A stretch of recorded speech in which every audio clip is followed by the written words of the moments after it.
வெளிநாட்டுக்கு போகணும்னு ஆசை. ஆனால் அவனுக்கு எந்த மொழியும் தெரியாது. இருந்தாலும் சமாளிச்சுக்கலாம்னு முடிவு பண்ணிட்டு கிளம்பிட்டான். ஏதோ ஒரு தேசத்துக்கு போய் சேர்ந்தான். அங்கே அவனுக்கு யாரையும் தெரியாது. அவங்க என்ன மொழியில் பேசிக்கிறாங்க அப்படிங்கிறது கூட புரியல. என்ன பண்ணுறதுன்னு யோசனை பண்ணிட்டு ஒரு இடத்துல நின்றுக்கிட்டு இருக்கிறான். எதிர ஒரு பெரிய கட்டடம், நிறைய பேர் உள்ளே போயிட்டு இருக்கிறாங்க. இவனும் அவங்க பின்னாடியே உள்ளே போனான். ஒரு பெரிய அறை, அலங்காரம்லாம் பண்ணி வச்சிருக்கிறாங்க. நிறைய பேர் சாப்பிட்றதுக்காக உட்காந்துருக்குறாங்க. இவனுக்கு நல்ல பசி, அதனால் இவனும் உட்காந்தான். சாப்பாடு போட்டாங்க, சாப்பிட்டான். அன்பான உபசரிப்பு. இவன் மனசு உள்ள நினச்சிக்கிட்டான், இது ஏதோ அரசருடைய அரண்மனை மாதிரி தெரியுது, இன்னைக்கு ஏதோ விருந்து நடக்குது, நல்ல வேளை நம்ம பசியும் தீர்ந்தது அப்படின்னு நினச்சிக்கிட்டே நிமிர்ந்து பார்க்குறான். சாப்பாடு பரிமாறினவன் எதிரில் ரொம்ப பணிவோட முதுக வளைச்சி வணக்கம் தெரிவித்தான்.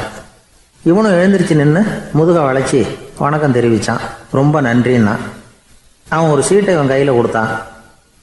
இவன் அதை வாங்கி பார்க்குறான். என்ன எழுதியிருக்குன்னு ஒன்றும் புரியல. சரி, இந்த நாட்டில் தங்களுடைய நன்றியை சீட்டில் எழுதி தான் கொடுப்பாங்க போல இருக்கு அப்படின்னு நினச்சிக்கிட்டு மறுபடியும் நன்றின்னா. ஆனால் அவன் காசை கொடுங்கன்னா. ஏன்னா அது ஒரு ஹோட்டல், இவன் சாப்பிட்டதுக்கான பில் அது. இவன் அதை புரிஞ்சிக்கவே இல்லை. நன்றின்னு அந்த சீட்டில் எழுதி கொடுக்குறாங்க போல இருக்கு அப்படின்னு நினச்சிக்கிட்டு அதை வாங்கி சட்டை பையில் பத்திரமா வச்சுக்கிட்டு பரவாயில்லைங்க ரொம்ப மகிழ்ச்சின்னா. ஒரு வெளிநாட்டுக்காரனுக்கு இவ்வளவு தூரம் மரியாதை பண்ணுறீங்களே, எங்கள் ஊருக்கு போனதும் உங்களை பற்றி நிறைய சொல்லுவேன் அப்படின்னா. இவன் என்ன சொல்கிறான்னு அவனுக்கு புரியல. இவனை பிடிச்சி அழைச்சிட்டு போய் முதலாளி முன்னாடி நிறுத்தினான். நாம் சொன்னதில் இவனுக்கு ரொம்ப பெருமையாக இருக்கணும் போல இருக்கு, அதுதான் பெரிய இடத்துக்கு அழைச்சிட்டு வந்திருக்கிறான் அப்படின்னு இவன் நினச்சிக்கிறான். அவரும் பில்லுக்கான பணத்தை கொடுங்கிறாரு. பரவாயில்லைங்க ரொம்ப மகிழ்ச்சி நன்றிங்கிறான் இவன். அவரு பார்த்தார், இவனை நீதிமன்றத்துக்கு அனுப்பி வச்சுட்டார். இவன் என்ன நினச்சிக்கிட்டான், நம்மளை இந்த ஊர் ராஜா முன்னாடியே அழைச்சிக்கிட்டு வந்து நிறுத்தி இருக்கிறாங்க போல இருக்கு, என்ன ஒரு பெருந்தன்மை அப்படின்னு நினச்சிக்கிறான். நீதிபதி சொன்னார், சாப்பிட்டதுக்கான பணத்தை கொடுத்துரு, இல்லைன்னா அதுக்கான தண்டனையை அனுபவிக்க வேண்டி இருக்கும்னார். ராஜாவே நமக்கு நன்றி சொல்கிறாரு போல இருக்கு அப்படின்னு நினச்சிக்கிறான் இவன். என் மகிழ்ச்சிக்கு எல்லையே இல்லைங்க அப்படின்னா. அவர் பார்த்தார், இவனுக்கு தண்டனை கொடுக்க வேண்டியது தான் அப்படின்னு முடிவு பண்ணார். உடனே தீர்ப்பு எழுதினார். இவனை கழுதையில் பின்புறமாக உட்கார வைங்க, இவன் ஒரு மோசடிக்காரன் அப்படின்னு ஒரு போர்டு எழுதி அவன் கழுத்தில் மாட்டுங்க, அப்புறம் அந்த கழுதையை ஊர் பூரா விரட்டுங்க அப்படின்னார். இவனுக்கு தான் மொழி புரியலையே, ஏதோ நடக்குது அப்படிங்கிறது மட்டும் புரியுது. எல்லாரும் சேர்ந்து இவனை ஒரு கழுதை மேலே உட்கார வச்சாங்க. ஓஹோ, நம்மளை பாராட்டி ஒரு ஊர்வலம் நடத்துகிறாங்க போல இருக்கு அப்படின்னு நினச்சிக்கிறான் இவன். எல்லாரும் சத்தம் போட்டுக்கிட்டே கையை தட்டிக்கிட்டு கழுதை பின்னாடி ஓடி வர்றாங்க. இவனுக்கு ரொம்ப உற்சாகமாக இருக்குது. எல்லாருக்கும் கை கூப்பி வணக்கம் சொல்லிக்கிட்டே போகிறான். கூட்டத்தில் திடீர்னு ஒரு தெரிஞ்ச முகம் தெரியுது. அவனுடைய தேசத்தை சேர்ந்த ஒரு ஆள் அவன். அவனை பார்த்ததும் இவனுக்கு ரொம்ப உற்சாகம். நம்ம ஊருக்கு போனதும் இங்கே நமக்கு கிடைச்ச மரியாதையெல்லாம் உண்மைதான்னு சொல்கிறதுக்கு ஒரு சாட்சியும் கிடைச்சிட்டுது அப்படின்னு நினச்சிக்கிறான். அவனை பார்த்து கத்தனான், நல்லா பார்த்துக்க, இந்த ஊர் மக்கள் எனக்கு எப்படிப்பட்ட வரவேற்பு கொடுக்குறாங்கங்கிறத நல்லா கவனிச்சுக்கோ அப்படிங்கிறான். அவனுக்கு அவமானமாக போட்டுது. தலையை குனிஞ்சுக்கிட்டே நழுவி போயிட்டான். இவன் பார்த்தான், அவன் தலை தெரியல. ஆகா, அவனுக்கு நம்ம மேலே பொறாமை போல இருக்கு, அதனால தான் காணாமல் போயிட்டான் அப்படின்னு நினச்சிக்கிறான். இப்படி ஒரு வேடிக்கை கதையை பெரியவங்க சொல்கிறது உண்டு. கதை வேடிக்கையாக இருந்தாலும் இதில் உள்ள கருத்து என்ன தெரியுமா? அந்த கழுதை மேலே உட்காந்துருக்கிறானே, அது மாதிரி தான் நாமளும் அகங்காரங்கிற கழுதை மேலே உட்காந்துக்கிட்டு இருக்கோமா. நாமளும் கிட்டத்தட்ட அதே மாதிரி பிரம்மையில் தான் இருக்கிறோமா. என்ன நடக்குதுங்கிறதே புரியறதில்ல. அகங்காரத்தில் பேசுகிறவனுக்கும் சித்த சுவாதீனம் இல்லாமல் பேசுகிறவனுக்கும் அதிக வித்தியாசம் இருக்கிறதில்ல. அது மாதிரி ஒருத்தன் தன்னுடைய வீட்டை சுற்றி சேற்றை வாரி இறைச்சிக்கிட்டு இருந்தானா. அந்த வழியாக வந்த ஒரு பெரியவர் அதை பார்த்துருக்கார். என்னப்பா பண்ணிகிட்டு இருக்கிற அப்படின்னு கேட்டாராம். கழுதைகளை விரட்டிக்கிட்டு இருக்கிறேன் அப்படின்னானா. இங்கே கழுதைகளே காணுமே அப்படின்னாரான் அவர். அதுதான் ஏற்கனவே விரட்டி விட்டனே அப்படின்னானா இவன்.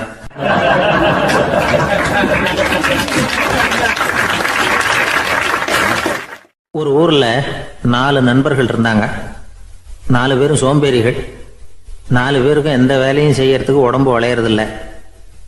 இருந்தாலும் சோம்பேறித்தனத்தில் ஒருத்தருக்கு ஒருத்தர் கொஞ்சம் வித்தியாசம் உண்டு. அதுக்கு தகுந்த மாதிரி அவங்களுக்கு பேர் அமைஞ்சு போச்சு.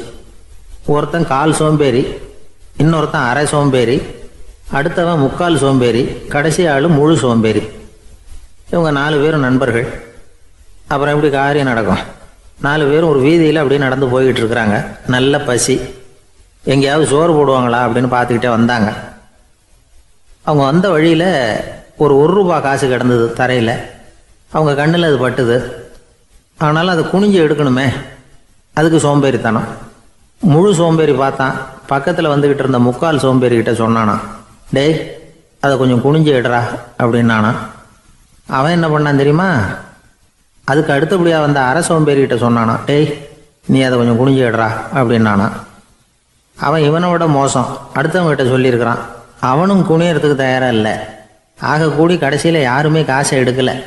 என்னத்துக்கு அனாவசியமாக உடம்ப வளைச்சிக்கணும் அப்படின்னு எல்லாரும் பேசாமல் வந்துட்டாங்க.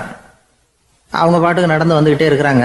எதிரில் ஒருத்தன் வாழைப்பழத்தை வண்டியில் வச்சு தள்ளிகிட்டே வந்தான். ரூபாய்க்கு 4 பழம்னு கூவி விற்றுக்கிட்டே வர்றான். இப்போ அந்த முழு சோம்பேறி சொன்னானா, டேய் வழியில் கிடந்ததை ரூபா, அதையாவது எடுத்துக்கிட்டு வந்திருந்தா இப்போ இந்த பழத்தை வாங்கி ஆளுக்கு ஒன்று சாப்பிடலாமே அப்படின்னானா. ஆமாம் சாப்பிட்ருக்கலாமே அப்படின்னாங்களாம் மற்றவங்களும். ஆனாலும் திரும்பி போய் அதை எடுக்கணும்னு யாருக்கும் தோணலை. பேசாமல் சோர்ந்து போய் நடந்து வந்தாங்களாம். இருட்டி போச்சு. வழியில் ஒரு கோவில். சரி இங்கேயே படுத்து தூங்குவோம் அப்படின்னா ஒருத்தன். அதுதான் சரின்னாங்க மற்றவங்களும். அப்படியே மண்டபத்தில் படுத்துட்டாங்க. கோவில் அர்ச்சகர் வேலையெல்லாம் முடிச்சு விட்டு வெளியில் வந்திருக்காரு. இவங்கள பார்த்தாராம். ஏன் இப்படி சோர்ந்து போய் கிடக்குறீங்க அப்படின்னு விசாரிச்சிருக்காரு. 2 நாளாச்சுங்க நாங்கள் சாப்பிட்டு அப்படின்னாங்களாம். அவர் உடனே ஐயோ பாவம் அப்படின்னு சொல்லி பானை, விறகு, அரிசி, தண்ணி எல்லாம் கொடுத்து நீங்களே சமையல் பண்ணி சாப்பிட்டுக்குங்க அப்படின்னு சொல்லிவிட்டு போயிட்டார். இந்த 4 பேருக்கும் சமையல் பண்ணி சாப்பிட்ணும்னு ஆசையாக தான் இருந்தது. ஆனால் அடுப்பு பற்ற வைக்கணுமே, அதுக்கு தீப்பெட்டி வேணுமே. தீப்பெட்டி இல்லை. இப்போ முழு சோம்பேறி ஆரம்பித்தான். அடுத்தவனை பார்த்து, டேய் கடைக்கு போய் ஒரு தீப்பெட்டி வாங்கிட்டு வாயேன் அப்படின்னு நானான். அவன் வழக்கம் போல் அடுத்தவங்ககிட்ட சொல்லியிருக்கான்.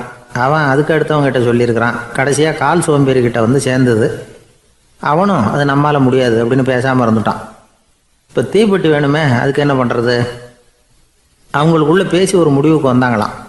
அதாவது யார் முதல்ல வாயை திறந்து பேசுகிறாங்களோ அவங்க தான் தீப்பெட்டி வாங்கிறதுக்கு போகணும் அப்படின்னு. அவ்வளவுதான். உடனே 4 பேரும் வாயை கெட்டியாக மூடிக்கிட்டு படுத்துக்கிட்டாங்க. அவங்க சமையல் பண்ணி சாப்பிட்டாங்களா என்ன அப்படிங்கிறது அர்ச்சகருக்கு தெரியல. சரி பார்த்துட்டு வரலாமேன்னு வந்தார். வந்து பார்க்குறாரு, இவங்க 4 பேரும் அசையாமல் படுத்து கிடக்குறாங்க. அர்ச்சகர் பயந்துட்டார். ஒருவேளை பசி தாங்காமல் செத்து போட்டாங்களோ அப்படிங்கிற பயம், அல்லது நாம் கொடுத்த உணவுப் பொருளில் ஏதாவது விஷம் கலந்துருக்குமோ அப்படின்னும் பயந்தார். அப்படின்னா நம்ம மேலே பழி வந்துருமே அப்படின்னு நினச்சி நடுங்க ஆரம்பிச்சிட்டார். அப்புறம் அவரும் ஒரு முடிவுக்கு வந்தாராம். கோவிலுக்கு பக்கத்துலேயே ஒரு பெரிய குழி இருந்தது. அதில் ஒவ்வொருத்தரையாக இழுத்துக்கிட்டு போய் போட்டார். கொஞ்சம் மண்ணை தள்ளினார். காலால் மிதித்தார். அவர் மிதித்த மிதி ஒருத்தன் அடி வயத்தில் போட்டுவிட்டுது. அவன் உடனே வலி தாங்காமல் ஐயோ அம்மான்னு அலறினான். உடனே நடந்தது என்ன தெரியுமா? மற்ற 3 பேரும் துள்ளி எழுந்திரிச்சாங்களாம். அவனை பார்த்து நீ தாண்டா தீப்பெட்டி வாங்க போகணும், நீ தாண்டா வாங்க போகணும், நீ தான் சத்தம் போட்ட அப்படின்னு சொல்லி ஆரம்பிச்சிட்டாங்களாம்.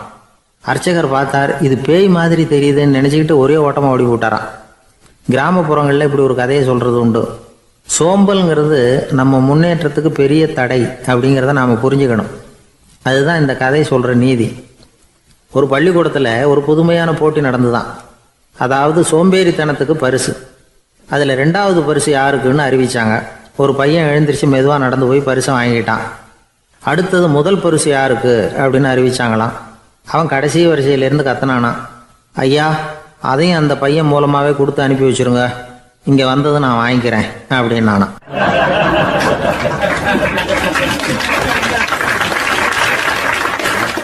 ஒரு ஊரில் ஒரு ராஜா இருந்தார். அவர் ஒரு நாள் காலையில் அரண்மனையில் மேல் மாடத்தில் வந்து நின்றுக்கிட்டு இருந்தார். அப்போ ஒரு ஆள் வீதியில் ரொம்ப வேகமாக ஓடிக்கிட்டு இருக்கான். அதை ராஜா கவனித்தார். அவன் மனசில் ஏதோ ஒரு தவிப்பு இருக்குங்கிறத புரிஞ்சுக்கிட்டார். உடனே அரண்மனை சேவகர்களை கூப்பிட்டார். அந்த ஆளை இங்கே அழைச்சிட்டு வாங்க அப்படின்னார். இவங்க ஓடி போய் அந்த ஆளை அழைச்சிட்டு வந்தாங்க. மன்னர் முன்னாடி நிறுத்தினாங்க. மன்னர் அவனை நிமிர்ந்து பார்த்தார். எதுக்காக இவ்வளோ வேகமாக ஓடிக்கிட்டு இருக்கிற அப்படின்னு கேட்டார். இதுக்கு அவன் சொன்னான், மன்னா நம்ம கோட்டையின் வடக்கு வாசல் இருக்கு இல்லையா, அது ஓரமாக ஒரு பெரிய பாறாங்கல் கிடக்கு. அதுக்கு அடியில் நான் ஒரே ஒரு வெள்ளி நாணயத்தை புதைச்சி வச்சுருக்கேன். அது இப்போ எனக்கு தேவைப்படுது. என்னுடைய மனைவிக்கு ஒரு பரிசு வாங்கி கொடுக்க வேண்டியிருக்கு. அதுக்காக தான் அவசரமாக ஓடிக்கிட்டு இருக்கிறேன் அப்படின்னா.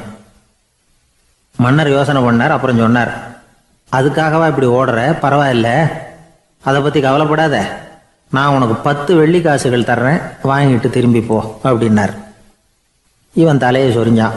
மன்னா, நீங்கள் கொடுக்கறத ரொம்பவும் மகிழ்ச்சியோடு வாங்கிக்கிறேன். இருந்தாலும் அதுக்கப்புறம் அந்த வடக்கு வாசலுக்கு போய் அங்கே இருக்கிற ஒரு நாணயத்தையும் எடுத்துக்கிட்டு போயிடுறேனே அப்படின்னானா. இதை பாருப்பா, அந்த ஒரு நாணயத்தை மறந்துடு, உனக்கு 100 வெள்ளி நாணயங்கள் தரேன் இருக்கார். மன்னா, ரொம்ப மகிழ்ச்சி. உங்கள் மாதிரி தாராள குணம் வேற யாருக்கும் வராது. நீங்கள் கொடுக்குற 100 நாணயங்களையும் வாங்கிக்கிறேன். இருந்தாலும் வடக்கு வாசலுக்கு போய் அதையும் எடுத்துக்கிட்டா 101 ஆயிடுமே அப்படின்னானா. இதை பாருப்பா, அந்த ஒரு நாணயத்தை மறந்துடு, அது எக்கேடாவது கெட்டு போகட்டும். நான் உனக்கு 100 பொற்காசுகள் தரேன், அதையாவது வாங்கிட்டு வந்த வழியிலேயே திரும்பி போடுன்னாரான். தங்க நாணயங்களே தரேன்னு சொல்கிறீங்க, தாராளமாக வாங்கிக்கிறேன். இருந்தாலும் வடக்கு வாசலுக்கு போய் அப்படின்னு மறுபடியும் ஆரம்பித்தான். அரசர் பொறுமை இழந்துட்டார். கடைசியாக ஒரு முடிவுக்கு வந்துட்டார். இதை பாருப்பா, உனக்கு என்னுடைய ராஜ்யத்திலேயே பாதியை கொடுத்துட்றேன், அப்படியாவது திருப்தியாக திரும்பி போ அப்படின்னாரான். மன்னா, உங்களுடைய பெருந்தன்மைக்கு ஈடு இணையே கிடையாது. தேசத்திலேயே பாதி பிரித்து கொடுக்குறேன்னு சொல்கிறீங்க, அதனால் உங்ககிட்ட ஒரு சின்ன வேண்டுகோள் அப்படின்னானா. சொல்லுன்னாராம் மன்னர் ஆர்வமா. இவன் மெதுவாக ஆரம்பித்தான். அப்படி இந்த ராஜ்யத்தை 2ஆ பிரிக்கிறப்போ அந்த வடக்கு வாசல் இருக்கிற பக்கத்தை என்கிட்டயே கொடுத்துருங்கோ அப்படின்னானா. மன்னர் அசந்து போயிட்டார். இந்த கதை எதுக்காகன்னு கேட்டால், மனம்ங்கிறது ஒரு குரங்குங்கிறத புரிஞ்சுக்கிறதுக்காகத்தான். உன்னை பிடிச்சிக்கிட்டா லேசில் விடாது. அப்படிப்பட்ட மனசை அறிவு தான் வழி நடத்தணும். அதில் தான் வாழ்க்கையின் வெற்றி அடங்கியிருக்குது. ஒரு சின்ன பையன் தெருவில் அழுதுகிட்டு இருந்தான். ஏன்பா அழுவுறேன்னு ஒரு பெரியவர் கேட்டார். 1 ரூபா காசை இங்கே தொலைச்சுட்டேன் அப்படின்னா. சரி, அதுக்காக அழாத, அதுக்கு பதிலாக 10 ரூபா தரேன், இந்தா வச்சுக்கோன்னு கொடுத்தாரு. அந்த 10 ரூபாயை வாங்கி சட்டப்பையில் போட்டுக்கிட்டு அதை விட அதிகமாக சத்தம் போட்டு அழ ஆரம்பிச்சுட்டான். மறுபடியும் ஏன்டா அழறேன்னு கேட்டார் பெரியவர். அந்த 1 ரூபாயும் கிடைச்சிட்டுதுன்னா இப்போ என்கிட்ட 11 ரூபா இருக்குமே, இப்போ 10 ரூபா தானே இருக்கு அப்படின்னு சொல்லிவிட்டு அழறான்.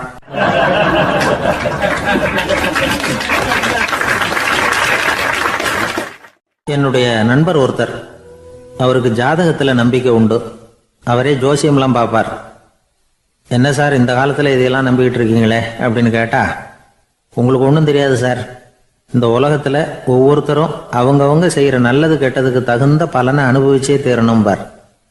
அது மட்டும் இல்லை, ஒருத்தன் செத்துட்டா கூட அவன் செஞ்ச பாவ புண்ணியங்கள் கூடவே போய்கிட்டு இருக்கோம்பார். அது எப்படி கூட போவோம் அப்படின்னு குதர்க்கமாக கேட்டால், அதுக்கு அவர் ஒரு கதை சொன்னார். அது ரொம்ப சுவாரஸ்யமாக இருந்தது. அது என்ன கதைன்னா, ஒரு ஊரில் ஒருத்தர் இருந்தாராம். அவர் ஜோசியம் பார்க்குறதுல ரொம்ப கெட்டிக்காரரான். ஒருத்தருடைய தலைமுடியை மட்டும் அவர்கிட்ட காட்டினா போதும், அதை மட்டும் பார்த்துட்டு அவருடைய ஜாதகத்தையே அலசி விடுவாராம். அப்பேற்பட்ட திறமை. அந்த ஆள் ஒரு சமயம் கன்னியாகுமரி கடற்கரைக்கு போயிருந்திருக்கார். அங்கே கரை ஓரமாக ஒரு மண்டை ஓடு கிடந்திருக்கு. அதை எடுத்து பார்த்துருக்கார். அந்த மண்டை ஓட்டை வச்சுக்கிட்டே அதோட ஜாதகத்தை அலசியிருக்கார். இந்த மண்டை ஓட்டுக்கு உரிய ஆசாமி வாழ்க்கையில் ரொம்ப கஷ்டப்பட்டிருக்கணும், நிறைய கஷ்டத்தை அனுபவிச்சிருக்கணும். அது தாங்க முடியாமல் தான் கடலில் விழுந்து தற்கொலை பண்ணிகிட்டு இருக்கான் அப்படிங்கிறத அவர் கணிச்சுட்டார். இருந்தாலும் இந்த மண்டை ஓடு இன்னமும் அனுபவிக்க வேண்டியது பாக்கி இருக்கு அப்படிங்கிறத அவர் உணர்ந்தாராம்.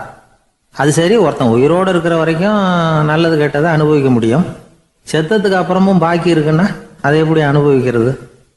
இந்த மண்டை ஓட்டுக்கு இன்னும் கொஞ்சம் பாக்கி இருக்குங்கிறது அவருக்கு புரிஞ்சதே தவிர அதோட அர்த்தம் என்னங்கிறது சரியாக விளங்கலை. சரி, இதை இன்னும் கொஞ்சம் விவரமாக ஆராய்ச்சி பண்ணுவோம் அப்படின்னு நினச்சிக்கிட்டு அதை தன்னுடைய வீட்டுக்கே எடுத்துகிட்டு போயிட்டார்.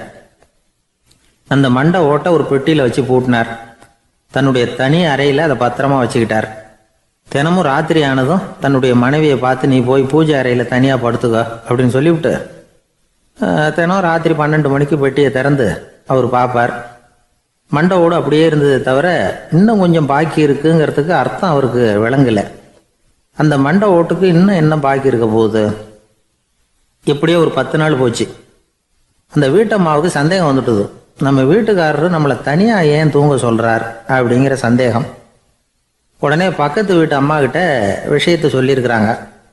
அந்த அம்மா உடனே, நீ கவலைப்படாத, நான் கண்டுபிடிச்சி சொல்கிறேன் அப்படின்னு சொல்லிவிட்டாங்களாம். அன்னைக்கு ராத்திரியே ஜன்னல் வழியாக எட்டி பார்த்துருக்குறாங்க. இந்த ஆள் மண்டை ஓட்டை கையில் வச்சுக்கிட்டு அது திருப்பி திருப்பி பார்த்துக்கிட்டு இருக்கிறான். அதை பார்த்துட்டாங்க. மறுநாள் காலையில் அவரோட மனைவியை பார்த்தாங்க. ஏம்மா, உன் வீட்டுக்காரருக்கு நீ முதல் மனைவியா ரெண்டாவது மனைவியா அப்படின்னு கேட்டாங்களாம். எனக்கு தெரிஞ்ச வரைக்கும் நான் ஒருத்தி தான் அவருடைய மனைவி அப்படின்னாங்களாம் அவங்க. அப்படி இல்லை, நீ அவருக்கு ரெண்டாவது மனைவி. முதல் மனைவியின் மண்டை ஓட்டை தான் அவர் தினமும் ராத்திரியில் எடுத்து பார்த்துக்கிட்டு இருக்கிறார் அப்படின்னாங்க அடுத்த வீட்டு அம்மா. அப்படியா விஷயம் அப்படின்னு சொல்லிவிட்டு கணவன் வீட்டில் இல்லாத நேரமாக பார்த்து அந்த மண்டை ஓட்டை எடுத்து கொண்டாந்து ஒரு உரல்ல போட்டு உலக்கையால் குத்தி நொறுக்க ஆரம்பிச்சிட்டாங்க. வெளியில் போயிருந்த அந்த ஆள் அப்போ தான் உள்ளே நுழைஞ்சார். மண்டை ஓடு உலக்கை கிட்ட குத்து வாங்கிக்கிட்டு இருக்கு. அது அனுபவிக்க வேண்டியது இன்னும் கொஞ்சம் பாக்கி இருக்குங்கிறதுக்கு அர்த்தம் எனக்கு இப்போ தான் புரிஞ்சுது அப்படின்னாராம் அவர். இந்த கதையிலேருந்து நாம் இன்னொரு நீதியையும் புரிஞ்சுக்கணும். அதாவது நம்ம வீட்டை பற்றி நமக்கு புரியாததெல்லாம் அடுத்த வீட்டுக்கு.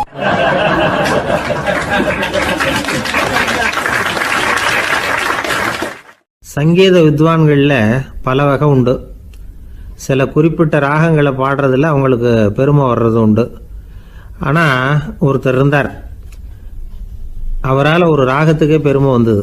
அந்த ராகத்தை அவர் வாசித்து கேட்கணும் அப்படின்னு சொல்லுவாங்க. அது என்ன ராகம்னா தோடி ராகம். சரி, அந்த வித்வான் யாருன்னா அவர் தான் திருவாவடுதுறை ராஜரத்னம் பிள்ளை. பேராசிரியர் கல்கி ஒரு சமயம் தம்முடைய பத்திரிகையில் எழுதினாராம். அதை அப்படியே படிக்கிறேன் கேளுங்களேன். ஆகா, ஸ்ரீ ராஜரத்னம் பிள்ளையின் தோடி ஆலாபனையை முதலில் கேட்டபோது அவருடைய கற்பனையை விட்டு தள்ளுங்கள். நம்முடைய மனதில் என்னென்ன இன்பமயமான கற்பனைகள் எல்லாம் உதித்தன.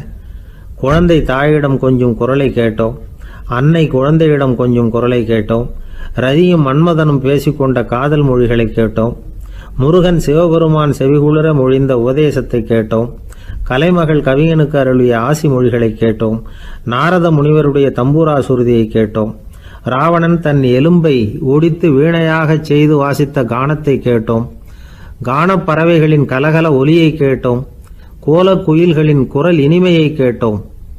இப்படிலாம் பேராசிரியர் கல்கி விமர்சனம் எழுதியிருக்கிறார். திருவாவடுதுறை ராஜரத்னம் பிள்ளை அவர்களுடைய வாசிப்பை கேட்டுட்டு டி.என். ராஜரத்னம் பிள்ளை இறந்து போனார். அப்போ கவிஞர் கண்ணதாசன் எழுதினார், செவியனில் ஓடி எங்கள் சிந்தையில் ஓடி இந்த புவியெல்லாம் ஓடி நின்பார் பொங்கிய தோடி வேறிங்கு எவரிடம் போகும் ஐய இனி அதை காப்பார் யாவர் அவிந்தனின் சடலத்தோடே அவிந்தது தோடிதானும் அப்படின்னு எழுதினாராம். அந்த அளவுக்கு அவருடைய தோடியை ரசித்தவர்கள் உண்டு. அதே மாதிரி தோடின்னா என்னன்னு தெரியாமலே அவரை ரசித்தவங்களும் அந்த காலத்தில் உண்டு. அதாவது ஒரு பெரிய சபையில் இவர் வாசிச்சுக்கிட்டு இருக்கிறார். பாதியில் ஒரு பெரிய மனுஷன் உள்ளே வந்தார். அவர் உடம்புல பட்டு வேஷ்டி, ஜருகை, அங்கவஸ்திரம், வாயில் வெத்தலை, வாசனை புகையில, காதில் வைரக்கடுக்கன், கழுத்தில் தங்க சங்கிலி, கை விரல் பூரா மோதிரம், கையில் ஒரு வெள்ளி வெத்தலை புட்டி, உதவிக்கு 2 பேர் பக்கத்தில். இவ்வளவு பந்தாவோடு வரார் கச்சேரி கேட்கறதுக்கு. இப்படி வந்தவர் முதல் வரிசையில் உட்கார்ந்தார். வித்வான் வாசித்து முடித்ததும் இவர் அவரை பார்த்து, ஐயா, நீங்கள் தோடி வாசிக்கிறதுல ரொம்ப கெட்டிக்காரர்னு கேள்விப்பட்டிருக்கேன், அதை கேட்கறதுக்காக தான் மெனக்கிட்டு வந்திருக்கிறேன், அதை வாசிங்களேன் அப்படின்னாராம் இந்த பெரியவர். ராஜரத்னம் பிள்ளைக்கு ஒன்றும் புரியல. ஏன்னா இதுவரைக்கும் அவர் வாசிச்சுக்கிட்டு இருந்ததே அந்த தோடி ராகத்தை தான். அதை வாசித்து முடித்ததும் அதை வாசிங்களேன்னு இவர் கேட்குறார். அப்படின்னா இவரோட ஞானம் எப்படிப்பட்டது? இவ்வளவும் கேட்டுட்டு இப்படி கேட்குறாரே அப்படின்னு அவர் யோசிச்சிருக்கிறார் ராஜரத்னம் பிள்ளை. உடனே என்ன பண்ணார் தெரியுமா? பக்கத்தில் ரொம்ப சாதுவாக சுருதி போட்டுக்கிட்டு இருந்த ஒரு முதுகில் ஓங்கி ஒரு குத்து விட்டாராம். அவருக்கு ஒன்றும் புரியல, எதுக்கு நம்மளை அடிக்கிறார் இவர், நம்மளை குத்துறாரு வித்வான்னு. அவர் அதிர்ச்சியால் இவர் நிமிர்ந்து பார்த்துருக்கார். அப்போ ராஜரத்னம் பிள்ளை சொன்னாராம், ஏய்யா ஐயா பெரிய மனுஷன், என்னுடைய பரம ரசிகர், தோடி ராகம் கேட்கணுங்கிறதுக்காக இவ்வளவு தூரம் வந்திருக்கிறார், வரிசையில் உட்காந்துருக்கார்.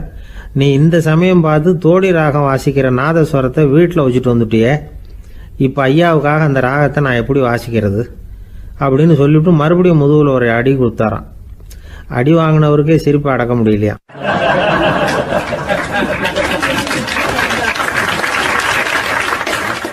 ஒரு ஊரில் ஒரு ஆள் இருந்தான். நிறைய பணம் சேர்த்தான். அவனுக்கு சம்பாதிக்க தெரியுமே தவிர செலவு பண்ண தெரியாது. மகா கஞ்சன். காசை கையில் எடுக்கவும் மாட்டான். எடுத்தால் செலவு செய்ய வேண்டியிருக்குமே. அதனால் இப்படியே அவன் காலத்தை ஓட்டி விட்டான். வயசாயிட்டுது. அவனுடைய மனைவி ஒரு நாள் கேட்டாங்க, இவ்வளவு நாளா நீங்கள் என்னை எங்கேயுமே அழைச்சிட்டு போனதில்லை, இப்போவாவது அழைச்சிட்டு போகக்கூடாதா அப்படின்னாங்க. எங்கே போகணும் சொல்லுன்னா. காசிக்கு போகணும், கங்கையில் குளிக்கணும்னாங்க. இவன் பார்த்தான், இதுக்கு ஏன் அவ்வளோ தூரம் செலவு பண்ணிட்டு போகணும், நம்ம ஊர் ஆற்றுலேயே குளிக்கலாமே, இதுவும் புண்ணிய நதி தான், இங்கே குளித்தா அங்கே குளித்த பலன் கிடைச்சிரும் அப்படின்னா. சரின்னு 2 பேரும் ஆத்தங்கரைக்கு போனாங்க. அன்னைக்கு ஏதோ விசேஷம், நிறைய கூட்டம், நிறைய பேர் குளிச்சுக்கிட்டு இருக்கிறாங்க. கரையில் சில புரோகிதர்கள் நின்றுக்கிட்டு இருக்கிறாங்க. குளிக்கிறதுக்கு முந்தி அவங்கக்கிட்ட உட்காந்தா ஏதோ மந்திரம்லாம் சொல்லுவாங்க, கொஞ்சம் காசு கொடுக்க வேண்டியிருக்கும். அதனால் இவன் என்ன பண்ணான், ஆத்தங்கரையிலேயே கொஞ்சம் தூரம் போனான். ஊரை விட்டு தள்ளி வந்துட்டான், அங்கே யாருமே இல்லை. அப்பாடான்னு சந்தோஷப்பட்டான், குளிக்கலாம்னு புறப்பட்டான். இந்த நேரம் கடவுள் பார்த்தார், இந்த கஞ்சனுக்கு ஏதாவது புத்தி போகட்டணும் அப்படின்னு நினைச்சார். உடனே ஒரு புரோகிதர் மாதிரி உருவத்தை மாற்றிக்கிட்டு அந்த ஆள் முன்னாடி வந்து நின்னார். அவனுக்கு அதிர்ச்சி, இங்கே யாருமே இருக்க மாட்டாங்கன்னு நினச்சா இங்கேயுமே ஒரு ஆள் வந்துட்டாரு, என்ன பண்ணுறதுன்னு யோசனை பண்ணான். புரோகிதர் உருவத்தில் இருந்த கடவுள் சொன்னார், இதை பாருங்க, இன்னைக்கு விசேஷ நாள், நீராடுறதுக்கு முன்னாடி சுயகல்பம் பண்ணிக்கிறது ரொம்ப நல்லது அப்படின்னார். என்கிட்ட பணம் எதுவும் இல்லையேன்னா. பரவாயில்ல, அப்புறமா கொடுங்க, வாங்கிக்கிறேன். ஆனால் ஒன்று, எவ்வளவு கொடுப்பீங்கிறத மட்டும் இப்போவே சொல்லி கொடுங்க அப்படின்னார். இவன் ரொம்ப யோசனை பண்ணான். ஒரு 10 பைசா தரேன் அப்படின்னா. சரின்னு ஒத்துக்கிட்டு எல்லா கிரியைகளையும் அவர் செஞ்சார். அதுக்கப்புறம் கணவனும் மனைவியும் ஆற்றுல குளிச்சாங்க. அவர் போயிட்டார். கொஞ்ச நாள் கழித்து அவன் வீட்டுக்கு வந்தார் கடனை வசூல் பண்ணுறதுக்கு. வாசலில் நின்றுக்கிட்டு இருந்த அவன் மனைவி இவரை பார்த்ததும் தயங்க ஆரம்பித்தாங்க. அந்த அம்மா கிட்ட விஷயத்தை சொன்னார். அந்த அம்மா ஓடி போய் உள்ளே இருக்கிற தன்னுடைய கணவர்கிட்ட சொன்னாங்க. அவன் யோசனை பண்ணான், இப்போ வெளியில் போனால் அவனுக்கு 10 காசு கொடுக்க வேண்டியிருக்கும், அதனால் எனக்கு காய்ச்சல்னு அந்த ஆளுகிட்ட சொல்லிவிடு, இன்னொரு சந்தர்ப்பத்தில் என்னை வந்து பார்க்க சொல்லு அப்படின்னா. அந்த அம்மா போய் சொன்னாங்க. அப்படிங்களா, அப்படின்னா அவரை நான் உடனே போய் பார்க்கணுமே அப்படின்னு உள்ளே நுழைய ஆரம்பித்தார். அவங்க மறுபடியும் இருங்க தான் வரேன்னு சொல்லிவிட்டு உள்ள ஓடி விஷயத்தை சொன்னாங்க. இது ஏதுடா வம்பா போச்சு அப்படின்னு பார்த்தான். மனைவியை கிட்டத்தில் கூப்பிட்டான். இதோ பாரு, ஜன்னி கண்டு நான் இறந்து போயிட்டதா சொல்லிவிடு அப்படின்னா சொன்னாங்க. புரோகிதர் பார்த்தார். அப்படின்னா ஒரு வழியாக இருந்து அவருடைய இறுதி சடங்குகளையும் நானே முடிச்சுட்டு போயிடுறேன் அப்படின்னார். உள்ளே இருந்தவன் யோசனை பண்ணான், அந்த ஆள் என்னை விட மாட்டான் போல இருக்கு, அதனால் ஒரு சவப்பெட்டியில் என்னை வச்சு தூக்கிக்கிட்டு மயானத்துக்கு போங்க, பார்த்துக்கலாம் அப்படின்னா. புரோகிதரும் விடுற மாதிரி இல்லை, கூடவே நடந்து போயிட்டு இருக்கிறார். அங்கே இறக்கி சடங்குகளை முடிச்சுட்டு தீ வைக்கிற நேரம் பொட்டிக்குள்ளே இருந்த நம்ம ஆள் அலறி அடிச்சுட்டு வெளியில் ஓடி வந்தான். புரோகிதர் உருவத்தில் இருந்த கடவுள் சிரிச்சார், தன்னுடைய சுய உருவத்தை காட்டினார். அதுக்கப்புறம் அவனை கூப்பிட்டு, இதை பாருப்பா, ஏன் இப்படி அல்லாடுற, ஏதாவது வர வேணும்னா கேள் தரேன் அப்படின்னார். அவன் யோசனை பண்ணான். பகவானே, ஒரே ஒரு வரம் தான் உங்ககிட்ட கேட்கணும்னா. என்ன வேணும் கேளுன்னார். அந்த 10 பைசா தட்சணையை தள்ளுபடி பண்ணால் போதும் அப்படின்னா. கடவுளும் சரின்னு சொல்லிட்டு போயிட்டார். இப்படி ஒரு கதையை சுவாமி சிவானந்தர் சொல்லியிருக்கிறார். செல்வந்தர்கள் பல பேர் இப்படித்தான் இருக்கிறாங்க, தாங்களும் அனுபவிக்க மாட்டாங்க, அடுத்தவங்களுக்கும் கொடுக்க மாட்டாங்க. இது மாதிரியான கஞ்சர்களுக்கு இந்த உலகம் இல்லை, அந்த உலகம் இல்லைங்கிறார் அவர். இந்த கதையில் கடவுள் கடன் வசூலுக்கு வந்தது மாதிரி நம்ம ஊர் ஆள் ஒருத்தன் இன்னொருத்தர்கிட்ட 10 பைசா கடன் கொடுத்துட்டான். திருப்பி வாங்கறதுக்கு நடையா நடக்கிறான். கடைசியாக கேட்டான், நீ எப்போதான் கடனை திருப்பி தரப்போற, அதை முடிவாக சொல்லுன்னா. வர்ற வியாழக்கிழமை கண்டிப்பாக கொடுத்துருவேன் அப்படின்னானா அவன். அன்னைக்கு நான் ஊரில் இருக்க மாட்டேனே அப்படின்னானா இவன். அதனால் என்ன, நானும் தான் அன்னைக்கு ஊரில் இருக்க மாட்டேன் அப்படின்னானா.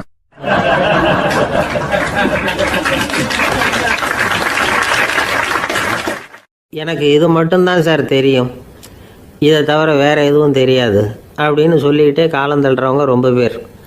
அவங்களெல்லாம் கஷ்டப்பட வேண்டியிருக்கும். ஒருத்தர் தன்னுடைய தொழிலில் ரொம்ப கெட்டிக்காரராக இருக்கலாம், அதுக்காக எப்பவும் அதே ஞாபகத்தில் இருந்துக்கிட்டு உலகியல் அறிவு இல்லாமல் இருந்துடக்கூடாது, அது ஆபத்து. இதுக்காக நம்ம தாத்தா பாட்டிலாம் ஒரு கதை சொல்லுவாங்களே, கேள்விப்பட்டிருக்கீங்களா? ஒரு சமயம் ஒரு 4 பேர் சேர்ந்து வெளியூருக்கு பிரயாணம் போனாங்களாம். அந்த 4 பேர் எப்படி தெரியுமா? ஒருத்தர் வேதாந்தி, இன்னொருத்தர் சங்கீத வித்வான், 3வது ஆள் வைத்தியர், 4வது ஆள் ஜோசியர். இவங்க 4 பேரும் நண்பர்கள். அதனால் சேர்ந்து புறப்பட்டாங்க. வழியில் ஒரு ஊரில் தங்கினாங்க. இருட்டி போச்சு. அதனால் இன்றைக்கி ராத்திரி இங்கேயே தங்கி இருந்துட்டு நாளைக்கு புறப்படலாம் அப்படின்னு தீர்மானம் பண்ணாங்க. சாப்பாட்டுக்கு என்ன பண்ணுறது, அங்கேயே கடத்தெருவுக்கு போய் சாமான்லாம் வாங்கியாந்து சமைச்சு சாப்பிட்லாம்னு முடிவு பண்ணாங்க. 4 பேர் இருக்கிறதுனால ஆளுக்கு ஒரு காரியமாக செய்யலாம் அப்படின்னு வேலையை பிரிச்சுக்கிட்டாங்க. வைத்தியர் கறிகாய் வாங்க போனார், வேதாந்தி எண்ணெய் வாங்க போனார், ஜோசியர் பலசரக்கு வாங்க போனார், சங்கீத வித்வானுக்கு சமைக்கிற வேலை. எல்லாம் சரி, ஆனால் நடந்தது என்ன தெரியுமா? கடைத்தெருவுக்கு காய்கறி வாங்க போனார்ல வைத்தியர், அங்கே போய் மார்க்கெட்டில் பார்த்தார். ஒவ்வொரு கறிகாயாக எடுத்து பார்த்தார். இது பித்தம், உடம்புக்கு ஒத்துக்காது, இது வாயு, உடம்பு ஒத்துக்காது அப்படின்னு ஒவ்வொன்றா தள்ளினார். கடைசியில் ஒன்றுமே தேரல, வெறுங்கையோடு திரும்பி வந்துக்கிட்டு இருக்கிறார். எண்ணெய் வாங்க போனார் வேதாந்தி, அவர் ஒரு தொன்னையில் எண்ணெயை வாங்கினார். பேசாமல் அதை எடுத்துகிட்டு வர வேண்டியது தானே, முடியல. அவருடைய வேதாந்த மூளை சிந்திக்க ஆரம்பிச்சுட்டுது. இந்த தொன்னைக்கு எண்ணெய் ஆதாரமா அல்லது எண்ணெய்க்கு தொன்னை ஆதாரமா அப்படிங்கிற ஆராய்ச்சியில் இறங்கினார். என்னாச்சு தெரியுமா? அப்படி கவுத்து பார்த்தார். வாங்கின எண்ணெய் பூராவையும் வழியில் கொட்டிவிட்டு வெறும் தொண்டையோடு வந்து சேர்ந்தார். பலசரக்கு வாங்க போனார் ஜோசியர், அவர் ஒரு வழியில் பார்த்தாரு. வழியில் வந்தவங்களெல்லாம் அங்கங்கே ஒரு மரத்தடியில் உட்கார வச்சு அவங்களுக்கெல்லாம் ஆர்வம் சொல்ல ஆரம்பிச்சிட்டார். அப்படி ஒவ்வொருத்தராக சொல்லி முடிச்சுட்டு கடத்தருக்கு போய் சேர்ந்தார். இவர் அங்கே போய் சேர்றதுக்குள்ளே ரொம்ப நேரம் ஆகிட்டுது. கடையெல்லாம் பூட்டி விட்டு போயிட்டாங்க. என்ன செய்கிறது? அவரும் வெறுங்கையோடு திரும்பி வந்து சேர்ந்தார். சரி, இவங்க கதை தான் இப்படி ஆச்சு. அங்கே சமைக்கிறதுக்காக உட்காந்துருந்தார் சங்கீத வித்வான், அவர் கதை என்னாச்சு தெரியுமா? அங்கே அவர் அடுப்பை பற்ற வச்சு ஒலையை கொதிக்க வச்சார். அதாவது ஒரு பானையில் தண்ணியை ஊற்றி அடுப்பில் வச்சார். அது கொதிக்க ஆரம்பிச்சிது. தண்ணி கொதிக்கிற சத்தம் இருக்குதுல்ல, அது இவருக்கு தாளம் போடுறது மாதிரி இருந்தது. ஒரே குஷி, பாட ஆரம்பிச்சிட்டார். பாடிக்கிட்டே உற்சாகமாக கையில் இருந்த கரண்டியால் அந்த பானையில் தட்டினார், தாளம் போடுறதா நினச்சிக்கிட்டு. அவ்வளவுதான், பானை பட்டுன்னு உடஞ்சி போச்சு. தலையில் கையை வச்சுக்கிட்டு அவரும் உட்காந்துட்டார். எந்த தொழில் தெரிஞ்சாலும் சரி, அதை புத்திசாலித்தனமாக பயன்படுத்த தெரியலன்னா ஆபத்து தான். அதுக்காக தான் இந்த கதை. ஒரு பஸ்ஸு டிரைவர் ரொம்ப கெட்டிக்காரர். பஸ்ஸை ரொம்ப திறமையாக ஆபத்து இல்லாமல் ஓட்டினதுக்காக பரிசுலாம் வாங்கினவர். அவரே ஒரு படகு ஓட்டுறதுக்காக அழைச்சிட்டு போயிருக்கிறாங்க, மோட்டார் படகு. அதையும் ரொம்ப திறமையாக தான் ஓட்டிகிட்டு போயிருக்கிறாரு. நடுக்கடலில் போனதும் படகு நின்று போச்சு. மோட்டாரில் ஏதோ கோளாறு. என்ன செய்யலாம் அப்படின்னு அந்த டிரைவரை கேட்டிருக்கிறாங்க படகுல இருந்தவங்கெல்லாம். அப்போ அவர் சொன்னாராம், கவலைப்படாதீங்க, ஒன்றும் பிரச்சனை இல்லை, எல்லோரும் கொஞ்சம் கீழே இறங்கி பின்னாடி தள்ளுங்க, மோட்டார் ஸ்டார்ட் ஆகிடும் அப்படின்னாராம்.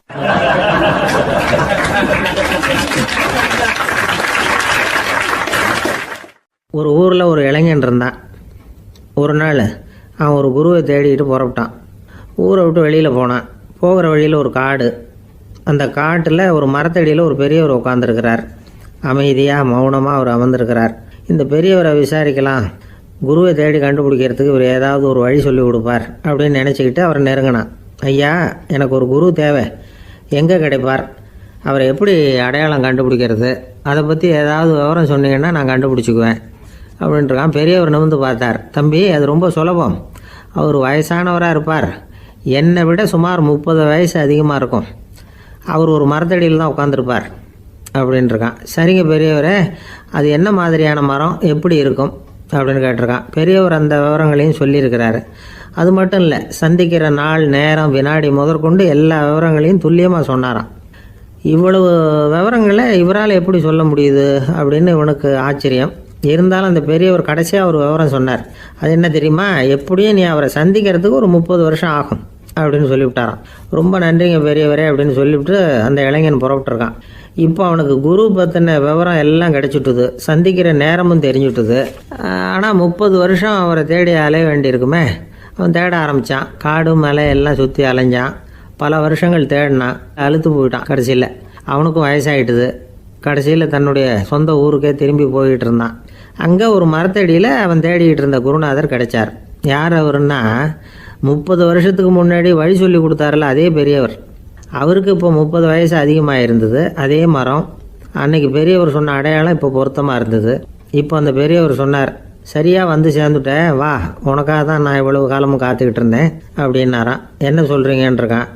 30 வருஷத்துக்கு முன்னாடி என்கிட்ட வந்தியே, அப்போவே என் காலம் முடிஞ்சு போயிருந்தது.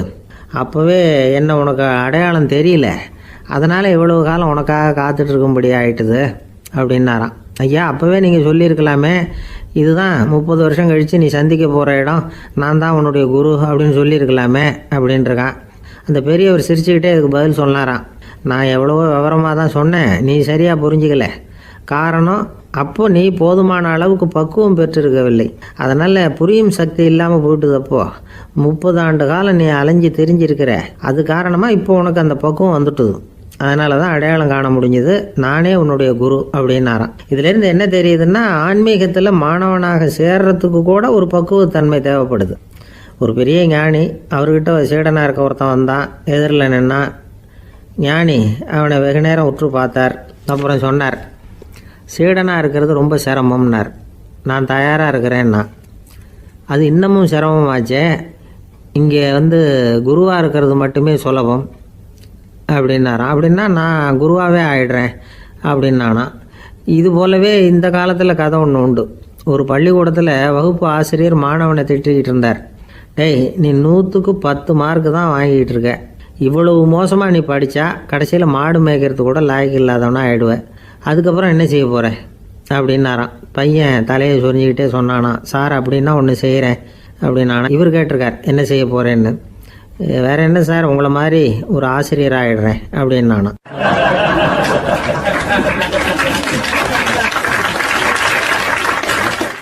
இமயமலை அடிவாரத்தில் ஒரு மடம். அங்கே ஒரு சன்னியாசி இருந்தார். அவர்கிட்ட ஒருத்தர் வந்தார். சுவாமி, ஆசையை உதற நினைக்கிறேன், முடியல, ஒட்டிக்கிட்டே வருது அப்படின்னாராம். இப்படி உட்கார, ஒரு கதை சொல்கிறேன் அப்படின்னு சொல்லி அவர் சொல்ல ஆரம்பித்தாராம். அவர் சொன்ன கதை என்னென்னா, ஒரு ஊரில் ஒரு ஆள் இருந்தான். அவன் பேர் குப்புசாமி. அவன்கிட்ட எப்பவும் ஒரு பழைய தொப்பி இருக்கும், விடவே மாட்டான். அதனால் அவனை எல்லோரும் தொப்பி சாமி அப்படின்னு தான் கூப்பிடுறது வழக்கம். ஒரு புது தொப்பி வாங்கிக்கப்படாதாப்பா அப்படின்னு நண்பர்கள்லாம் சொல்லி பார்த்தாங்க. பணத்துக்கு எங்கே போவேன் அப்படின்னு விட்டானான். பணம் வச்சுருக்கான், செலவு பண்ண மனசு வரல, மகா கஞ்சன். பழைய பாட்டில்கள்லாம் வாங்கி விற்றுக்கிட்டு இருந்தான். அப்படி ஒரு தடவை பழைய கண்ணாடி சாமான்களை ஏலத்தில் எடுத்தப்போ அதில் ஒரு அருமையான சென்ட்டு பாட்டில் கிடச்சிது. உடனே ஒரு ஐடியா பண்ணான். அந்த சென்ட்டை சின்ன சின்ன பாட்டில்களில் அடைச்சி ஜன்னல் ஓரமாக அடுக்கி வச்சுட்டான். அதை விற்றா நிறைய பணம் கிடைக்குமே. அதனால் இதுக்கு இடையில் ஒரு நாள் அவன் அப்படியே உட்காந்துருந்தான். அந்த நேரம் நண்பன் வந்தான். ஏண்டா, உன் பழைய தொப்பியை மாற்றப்படாதா, ஊரில் எல்லோரும் கேலி பேசுகிறாங்களே ஒன்று தொப்பி சாமின்னு அப்படின்னு சொல்லி கேட்டிருக்கான். இந்த சென்ட்டு பாட்டில் விற்றதும் பணம் வரும், அதுக்கப்புறம் பார்க்கலாம் அப்படின்னு நானா. இவன் சரி வா, நீச்சல் குளத்துக்கு போயிட்டு வருவோம் அப்படின்னு கூப்பிட்ருக்கான் நண்பன். 2 பேரும் போனாங்க. அதே நேரம் அந்த ஊர் நீதிபதியும் அங்கே குளிக்க வந்தாராம். அவர்கிட்ட இருந்தது விலை வசந்த ஒரு புது தொப்பி. அதை அங்கே இருந்த ஸ்டாண்டில் மாட்டிவிட்டு குளிக்க போனார். இதுக்கிடையில் குப்புசாமி குளிச்சுட்டு வந்தான். அவனுடைய பழைய தொப்பியை காணலை. அந்த புது தொப்பியை பார்த்தா இது நண்பனுடைய வேலை தான் அப்படிங்கிறதாக புரிஞ்சுக்கிட்டு அதை எடுத்து மாட்டிகிட்டு வந்துட்டான். நீதிபதி குளிச்சுட்டு பார்க்குறாரு, தொப்பியை காணும். போலீஸில் புகார் கொடுத்தார். அவங்க தேடினாங்க. ஒரு மூலையில் பழைய தொப்பி கிடச்சிது. அடடா, இது நம்ம குப்புசாமியோட தொப்பி இல்லையா அப்படின்னு நானா ஒருத்தன்.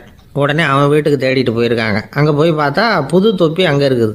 உடனே அவனுக்கு 1000 ரூபா அபராதம் போட்டாங்களாம். அவன் பணத்தை கட்டிவிட்டு ரொம்ப எரிச்சலோடு வீட்டுக்கு வந்தான். பழைய தொப்பி கண்ணில் பட்டது. மறுபடியும், உன்னால் தானே எனக்கு 1000 ரூபா நஷ்டம் அப்படின்னு சொல்லி அதை எடுத்துக்கிட்டு அப்படி போயிருக்கான். அந்த ஊர் குளத்தில் வீசி எறிஞ்சிட்டு வந்துட்டான். அது மீன் பிடிக்கிற ஒருத்தன் கையில் சிக்கிச்சு. அவன் வர்ற வழியில் அதை எடுத்து வேகமாக வீசி எறிஞ்சான். அது நேராக குப்புசாமி வீட்டு ஜன்னல் வழியாக உள்ளே இந்த சென்ட்டு பாட்டில்கள் மேலே விழுந்து எல்லாம் உடஞ்சி நொறுங்கி போச்சு. குப்புசாமி பார்த்தான். தோட்டத்தில் ஆழமாக ஒரு குழியை வெட்டினான். அந்த தொப்பியை போட்டான், மூடிவிட்டான். இதை அடுத்த வீட்டுக்காரன் பார்த்தான். ஏதோ புதையல் தான் வச்சுருக்கான் போல இருக்குன்னு நினச்சான். போலீஸில் போய் புகார் கொடுத்துட்டான். மறுபடியும் போலீஸ் குழியை தோண்டினாங்க. பழைய தொப்பி மறுபடியும் வெளியில் வந்தது. எல்லோரும் சிரிக்கிறாங்க. அன்னைக்கு ராத்திரியே அந்த தொப்பியை எடுத்துக்கிட்டு நேராக புறப்பட்டான். ஒரு கல்லில் அதை சேர்த்து கட்டி குடிநீர் தொட்டி இருக்கும்ல, அதில் போட்டுட்டு வந்துட்டான். இனிமேல் என்ன பண்ணும் பார்ப்போன்னு. ஒரு நாள் திடீர்னு குழாயெல்லாம் அடைப்பட்டு போச்சு. மாநகராட்சி அலுவலர்கள் என்னன்னு பார்த்தா அந்த பழைய தொப்பி குழாயை அடைச்சிக்கிட்டு இருக்குது. இது குப்புசாமியோட தொப்பிங்கிறது தான் எல்லாருக்கும் தெரியுமே. உடனே குடிநீரை பாழாக்கணத்துக்காக குப்புசாமிக்கு கோர்ட்டு 2500 ரூபா அபராதம் போட்டுவிட்டுது. அதையும் கட்டிவிட்டு வெளில வந்தான். கடைசியாக முடிவு பண்ணான். ஒரு நெருப்பு குச்சியை கிழிச்சான். தொப்பியை கொளுத்தினான். எரிஞ்சது. எடுத்து வெளில எரிஞ்சான். கொஞ்ச நேரத்தில் தீ அணைப்பு படம் வந்துட்டுது. ஆமாம், இவன் எடுத்து எரிஞ்சது வெளியில் விழுந்து வீட்டுக்கு ஊரையே பற்றிக்கிட்டு எரிய ஆரம்பிச்சுட்டுது. அவனோட பணத்தாசையும் அதோடு சேர்ந்து எரிஞ்சு போச்சான். இப்படி ஒரு கதை. இந்த கதையை சொல்லி முடித்தார் அந்த இமயமலை அடிவாரத்தில் இருந்த சன்னியாசி. இப்போ அந்த குப்புசாமி எங்கே இருக்கிறான்னு கேட்டார் எதிரில் இருந்தவர். இதோ உன் எதிரிலே இருக்கிறான், நான் தான் அந்த குப்புசாமி அப்படின்னாரான் அந்த சன்னியாசி. அந்த குப்புசாமி கிட்ட இருந்தது மாதிரி ஒரு பழைய தொப்பி நம்ம ஒவ்வொருத்தர்கிட்டையும் உண்டு. அதை எப்படி தொலைக்கிறதுன்னு தெரியாமல் தடுமாறிக்கிட்டு இருக்கிறோம். அது என்ன தொப்பிங்கிறீங்களா? அதுதான் நம்மை சூழ்ந்திருக்கிற மாயை அப்படிங்கிறார் சுவாமி சின்மயானந்தர். மெய்ஞானம் கிடைக்கிறப்போ மாயை எரிஞ்சு போகும் அப்படிங்கிறது அவருடைய கருத்து. நம்மால் ஒருத்தர் வேகமாக ஓடி வந்தார். காலில் மாட்டியிருந்த பழைய செருப்பு ரெண்டையும் ஆவேசமாக தூக்கி ஒரு கிணத்துல போட்டுட்டு வெறுங்காலோடு நடந்து வந்துக்கிட்டு இருக்கிறார். ஏன் அப்படி பண்ணீங்க அப்படின்னு கேட்டோம். அந்த செருப்புக்கு சொந்தக்காரன் பின்னாடி வந்துக்கிட்டு இருக்கிறான், அதனால் அப்படி பண்ணேன் அப்படிங்கிறார் இவர்.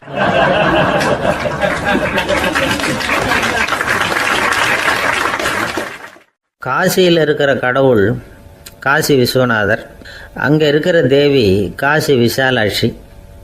இவங்க ரெண்டு பேரும் ஒரு நாள் பேசிக்கிட்டு இருந்தப்போ கடவுள் சொன்னார், இந்த மனிதர்களை நாம் ரொம்பவும் நம்பிக்கையோடு தான் படைச்சிருக்கிறோம், இருந்தாலும் அவங்களுக்கு தான் நம்பிக்கை இல்லை, எதுலேயும் ஒரு உண்மையான நம்பிக்கை இல்லாமல் வாழ்ந்துக்கிட்டு இருக்கிறாங்க அப்படின்னார். என்ன அப்படி சொல்கிறீங்க?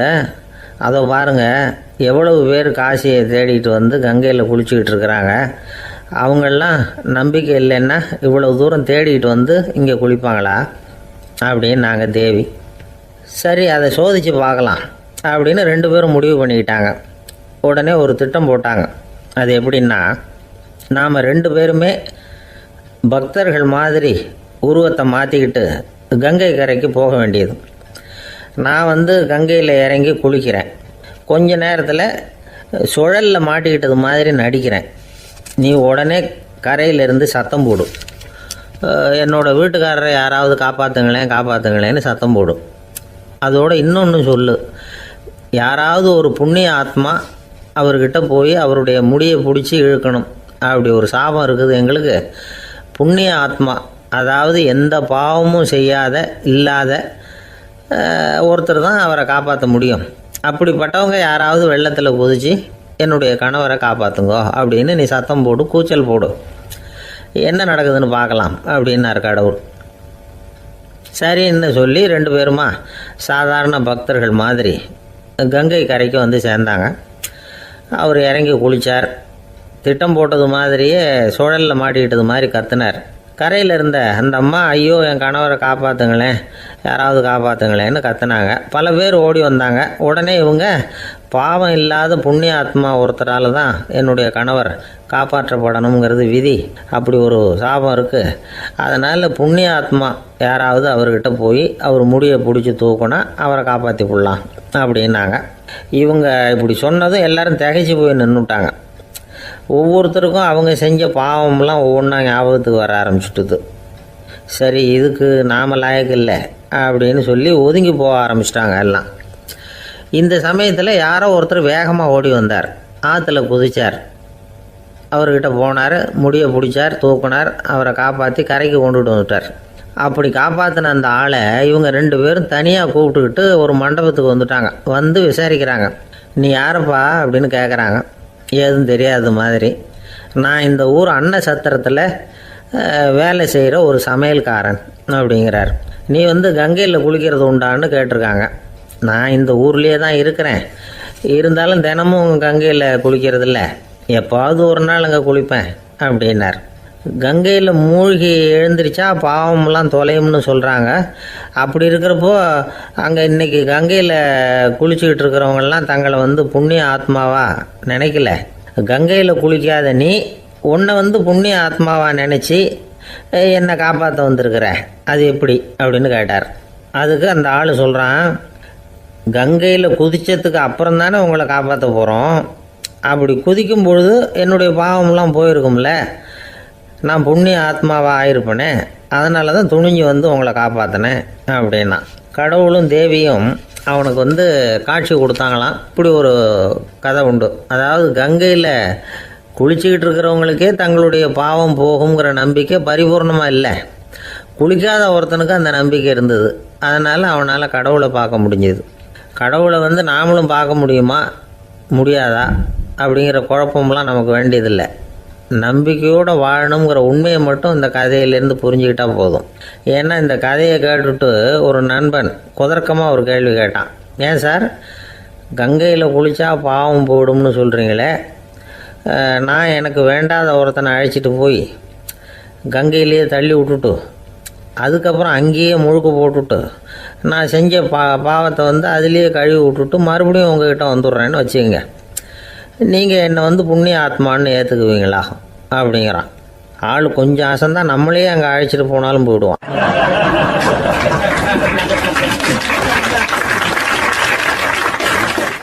வாழ்க்கையில் சில சந்தர்ப்பங்களில் நாம் சில அவமானங்களை சந்திச்சே தீர வேண்டியிருக்கு.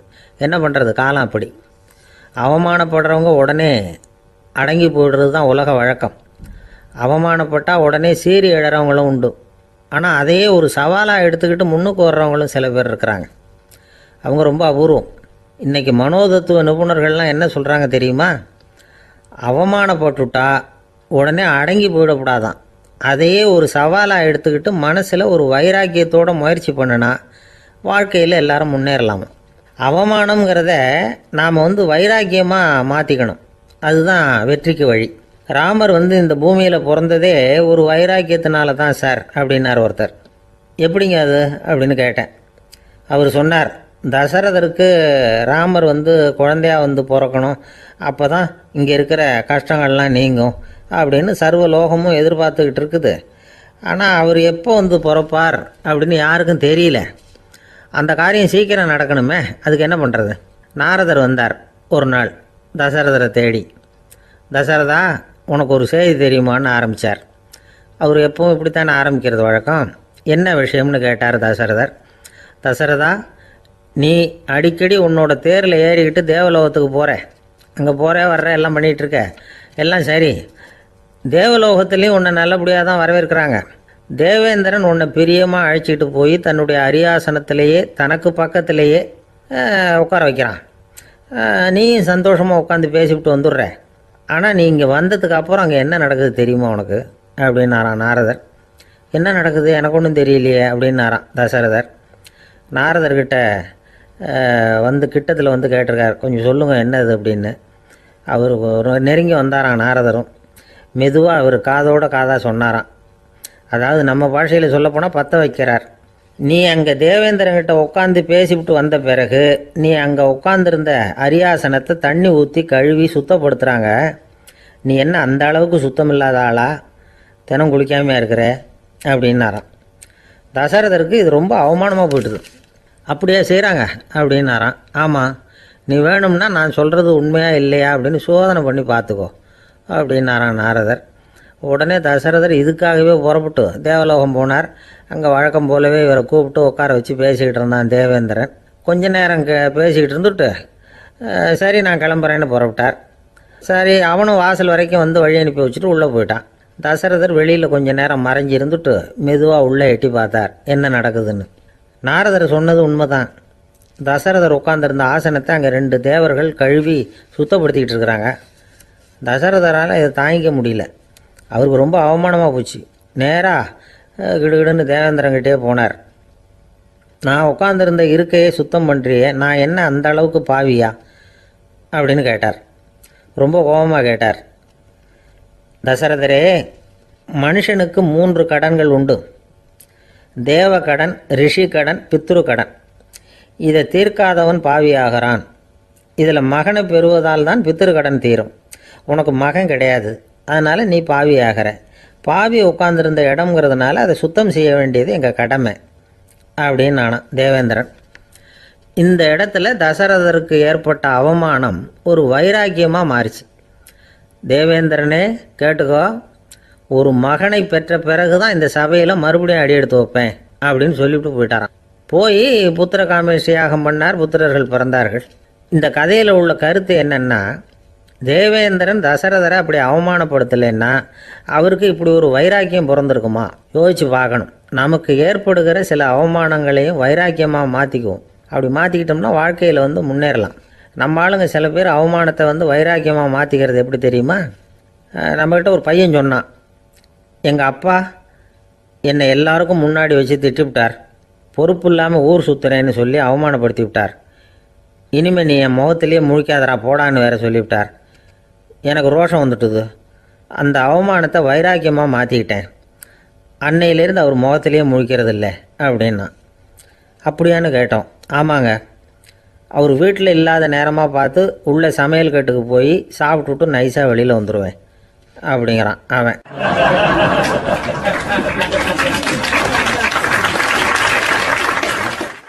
ஜவஹர்லால் நேரு பிரதமராக இருந்த சமயம் அவர் ஒரு தடவை சென்னைக்கு வந்திருக்கிறார்.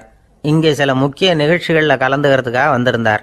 ஆளுநர் மாளிகையில் ஒரு நாள் ராத்திரி தங்கி மறுநாள் புதுடெல்லி புறப்படுறதாக ஏற்பாடு. நிகழ்ச்சியிலெல்லாம் முடிச்சுக்கிட்டு ஆளுநர் மாளிகையில் தங்கி இருக்கிறார்.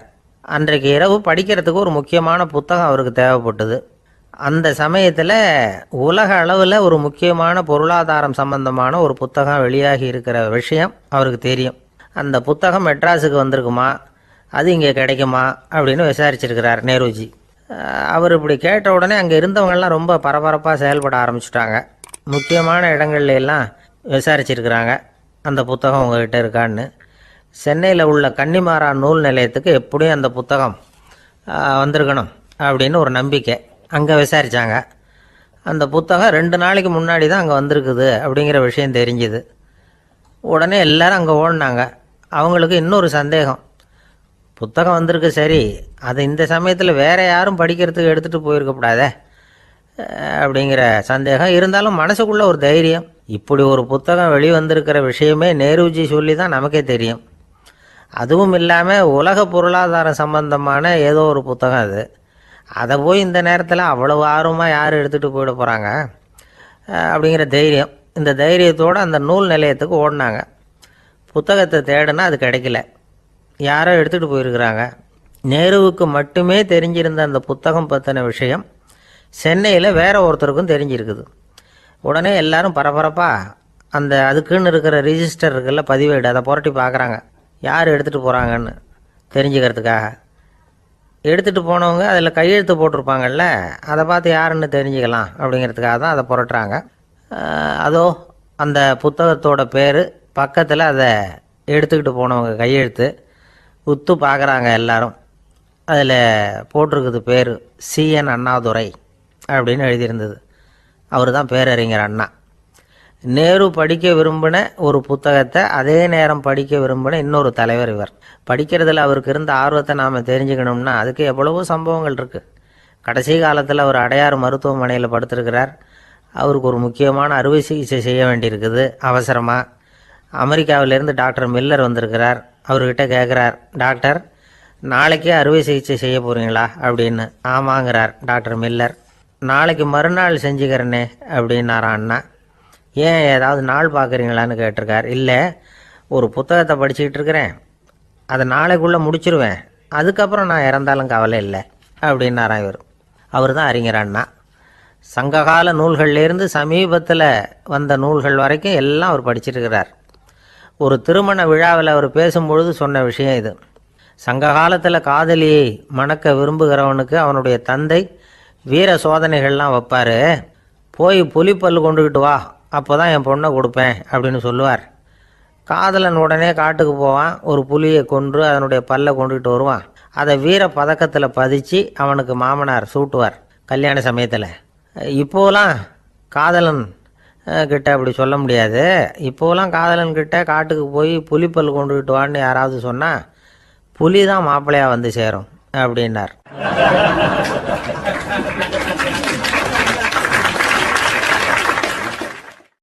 ஒரு கடைக்கு போனேன், 5 ரூபா பணத்தை எடுத்து கொடுத்தேன்.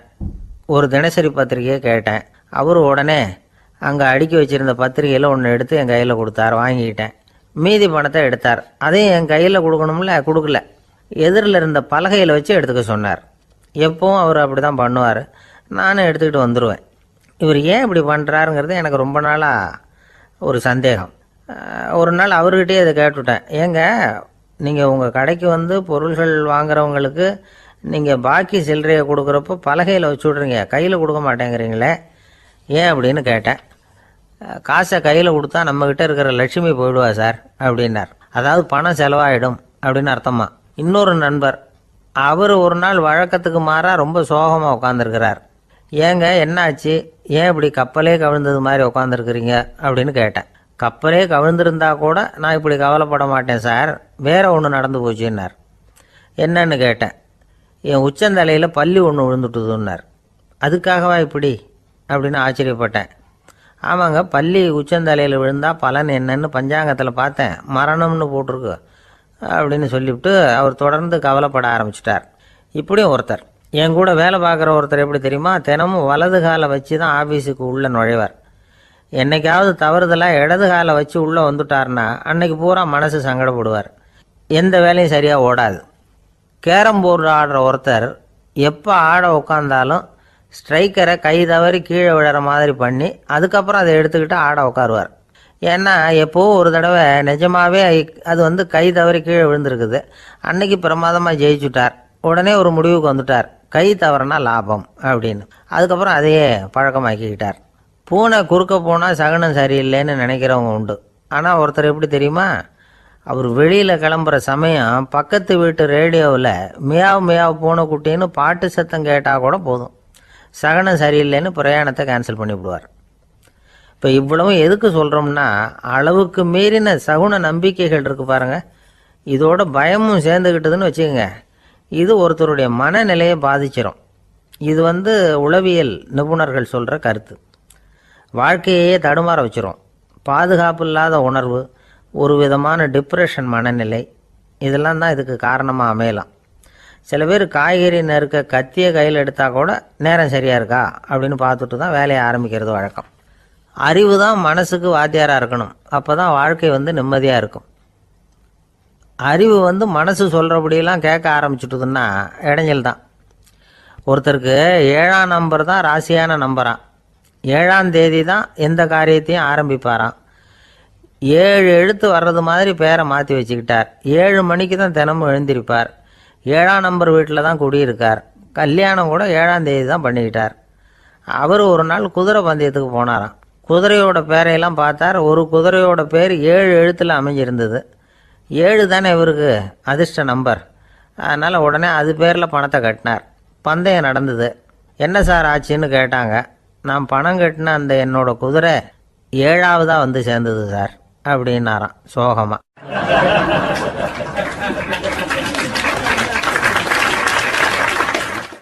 ஒரு விவசாயி விதைக்கிறதுக்காக வயல்வெளி பக்கம் போகிறார்.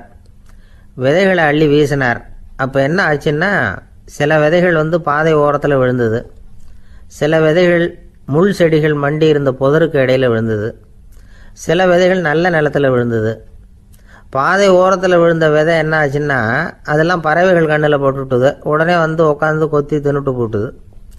அதிகமாக மண் இல்லாத பாறை பகுதியில் விழுந்த விதையெல்லாம் லேசாக வேர் விட்டு முளைக்க ஆரம்பிச்சிது. அதுக்கப்புறம் வேர் கீழேயும் ஆழமாக போக முடியல, மேலேயும் சூரிய வெப்பம் அதிகம் தாங்க முடியல, எல்லாம் காஞ்சி கருகி போட்டுது. புதர் பகுதியில் சில விதைகள் விழுந்தது இல்லையா, முள் செடிகள் காடாக மண்டி போயிருந்தது. அதனால் முளைச்சி வர்ற செடிக்கு நெருக்கடி அதிகமாக போட்டுது, சரியாக வளர முடியல, விளைச்சலும் சரியாக இல்லை. நல்ல நிலத்தில் விழுந்த விதைகள் மட்டும் நல்லா முளைச்சிது, நல்லா வளர்ந்தது, விளைச்சலும் பிரமாதமாக இருந்தது. இந்த கதையை சொல்லிவிட்டு கேட்க செவியுள்ளோர் கேட்கட்டும் அப்படிங்கிறார் இயேசு பெருமான். ஆமாம், இயேசு கடலில் நின்ற படகு ஒன்றில் உட்காந்துருக்கிறார். கடற்கரையில் ஏராளமான மக்கள் உட்காந்துருக்கிறாங்க. அந்த சமயத்தில் தான் இயேசு ஓமைகள் மூலமாக மக்களுக்கு பல உண்மைகளை சொல்லிகிட்டு இருக்கிறார். மக்கள் அந்த கதையை கேட்டுட்டு ஒன்றும் புரியாமல் முழிக்கிறாங்க. அதை கவனித்த இயேசு அந்த ஓமையை விளக்க ஆரம்பித்தார். இதில் அந்த விதைக்கிறவர் தான் இறைவன். அவருடைய வார்த்தைகளை விதைக்கிறார். அந்த வார்த்தைகளை கேட்கிற மக்கள் அந்த விழுந்த விதைகள் மாதிரி 4 வகையானவர்கள். சில பேர் பாதை ஓரத்தில் விழுந்த விதைகள் மாதிரி, இறைவன் வார்த்தைகளை அவங்க கேட்குறாங்க, ஆனால் தீய எண்ணங்கள் செய்கைகள் மூலமாக விதைக்கப்பட்ட வார்த்தைகள் அழிஞ்சு போடுது. இறைவன் வார்த்தைகளை கேட்ட உடனே மகிழ்ந்து போய் உடனே சில பேர் அதை ஏற்றுக்கிறாங்க. இவங்கெல்லாம் அந்த பாறை பகுதியில் விழுந்த விதைகள் மாதிரி.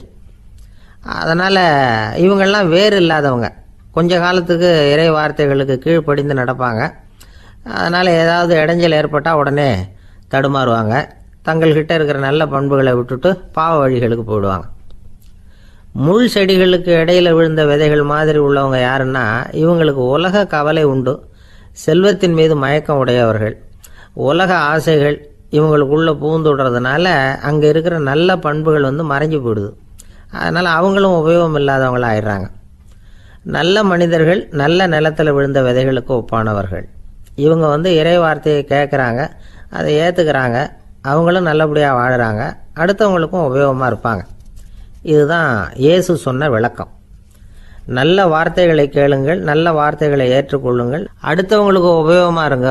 இதுதான் பெரியவங்கள்லாம் நமக்கு சொல்லுகிற உபதேசம்.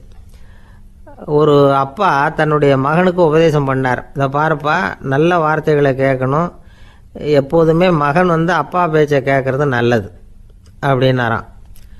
நீ ஏதாவது ஒரு தப்பு பண்ணால் என் தலையில் ஒரு முடி நரைச்சி வெள்ளையாக போடும்பா, நீ செய்கிற ஒவ்வொரு தப்புக்கும் என் தலையில் ஒவ்வொரு முடி வெள்ளையாயிடும் அப்படின்னாராம். பையன் யோசிச்சான், அப்பா இப்போ தான் எனக்கு புரியுது, தாத்தாவோட தலைமுடி பூராவும் வெள்ளையாக இருக்கிறதுக்கு என்ன காரணம்ங்கிறது எனக்கு இப்போ தான் புரியுது அப்படின்னானா.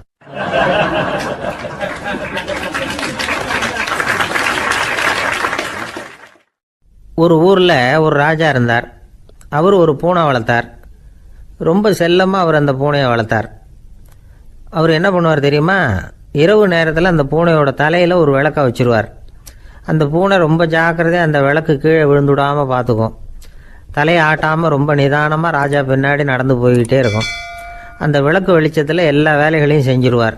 கையில் ஒரு விளக்கை தனியாக எடுத்துகிட்டு போக வேண்டிய அவசியமே இல்லை. விளக்கை தூக்கிட்டு போகிற வேலையை அந்த பூனை பார்த்துக்கும். அதனால் ராஜாவுக்கு அந்த பூனை மேலே ரொம்ப பிரியம். மந்திரிகளையெல்லாம் கூப்பிட்டு அவங்கக்கிட்ட சொல்லுவார், பார்த்தீங்களா இந்த பூனை எவ்வளவு விசுவாசமாக நடக்குது, என் பேரில் எவ்வளவு மரியாதை பார்த்தீங்களா அதுக்கு அப்படிம்பார். இதை கேட்டுவிட்டு அங்கேருந்த அமைச்சர்களில் ஒருத்தர் சொன்னார், மன்னா நீங்கள் சொல்கிறது சரிதான், இருந்தாலும் இந்த பூனையோட விசுவாசத்தை நாம் கொஞ்சம் சோதித்து பார்க்க வேண்டியிருக்கு அப்படின்னாராம். சரி, உங்கள் ஆசையை ஏன் கெடுக்கணும், நல்லா சோதித்து பாருங்கள் அப்படின்னு சொல்லிவிட்டார் ராஜா. உடனே அந்த அமைச்சர் என்ன பண்ணார் தெரியுமா? எங்கேயோ புறப்பட்டு போனார். ஒரு 5-6 எலிகளை பிடிச்சிட்டு வந்தார். அரண்மனையில் ராஜா ஏதோ வேலை பார்த்துக்கிட்டு இருக்கிறாரு. பக்கத்தில் அந்த பூனை ரொம்ப பணிவாக நின்றுக்கிட்டு இருக்குது. அது தலையில் விளக்கு எரிஞ்சிக்கிட்டு இருக்கு. அமைச்சர் தான் பிடிச்சிட்டு வந்த எலிகளை அந்த பூனை பார்வையில் படுறது மாதிரி எதிரில் விட்டார். அந்த எலிகள்லாம் அங்கேயும் இங்கேயும் ஓட ஆரம்பிச்சுது. அதை பார்த்தது பூனை. அவ்வளவுதான். தலையில் இருக்கிற விளக்கை பற்றியும் கவலைப்படலை, ராஜாவை பற்றியும் கவலைப்படலை. ஒரே பாய்ச்சலாக பாஞ்சு எலிகளை துரத்த ஆரம்பிச்சுட்டுது. தலையில் இருந்த விளக்கு எங்கேயோ போய் விழுந்தது, அணைஞ்சு போச்சு. இருட்டில் ராஜா தடுமாற ஆரம்பிச்சுட்டார். இந்த சமயத்தில் அந்த அமைச்சர் மறுபடியும் விளக்கை ஏற்றினார். வெளிச்சம் வந்தது. அதுக்கப்புறம் அந்த அமைச்சர் பேசினார், அரசே, பூனையோட விசுவாசத்தை பார்த்தீங்களா? எலி அது கண்ணில் படுற வரைக்கும் தான் விசுவாசமாக இருந்தது. அது மாதிரி எலியை பார்த்ததும் எல்லாத்தையும் விட்டுட்டு அதை துரத்த ஆரம்பிச்சுட்டு பார்த்தீங்களா? தான் அந்த பூனையை பற்றி நினச்சது தப்புங்கிறது அதுக்கப்புறம் தான் அந்த ராஜாவுக்கு புரிஞ்சுதான். சரி, இப்போ எதுக்கு இந்த கதையெல்லாம் அப்படிங்கிறீங்களா? இந்த பூனை மாதிரி தான் நம்ம மனசும்.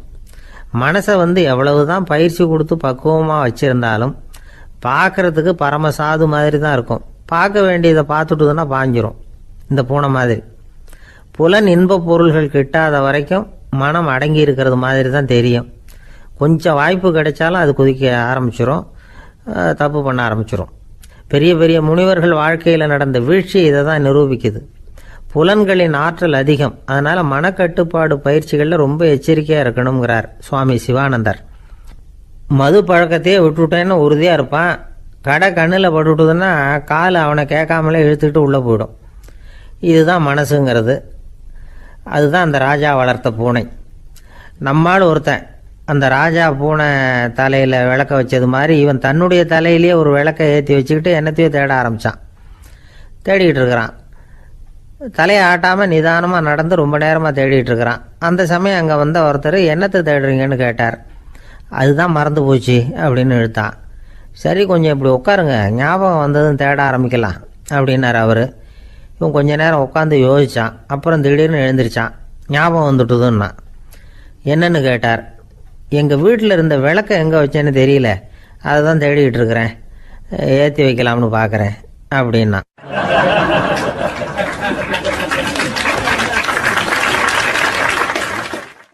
ஒரு ராஜா இருந்தார். நாடு பூராவும் நிறைய மரங்களை நட்டு வளர்க்கணுங்கிறது அவரோட ஆசை. தானே அதுக்கு முன்மாதிரியாக இருக்கணும்னு நினைச்சார். அரண்மனையை சுற்றி மரங்களை நட்டு வளர்த்தார். இதை பார்த்துட்டு ஜனங்களும் அவங்கவுங்க வீட்டை சுற்றி மரக்கன்றுகளை நட்டு வளர்த்தாங்க.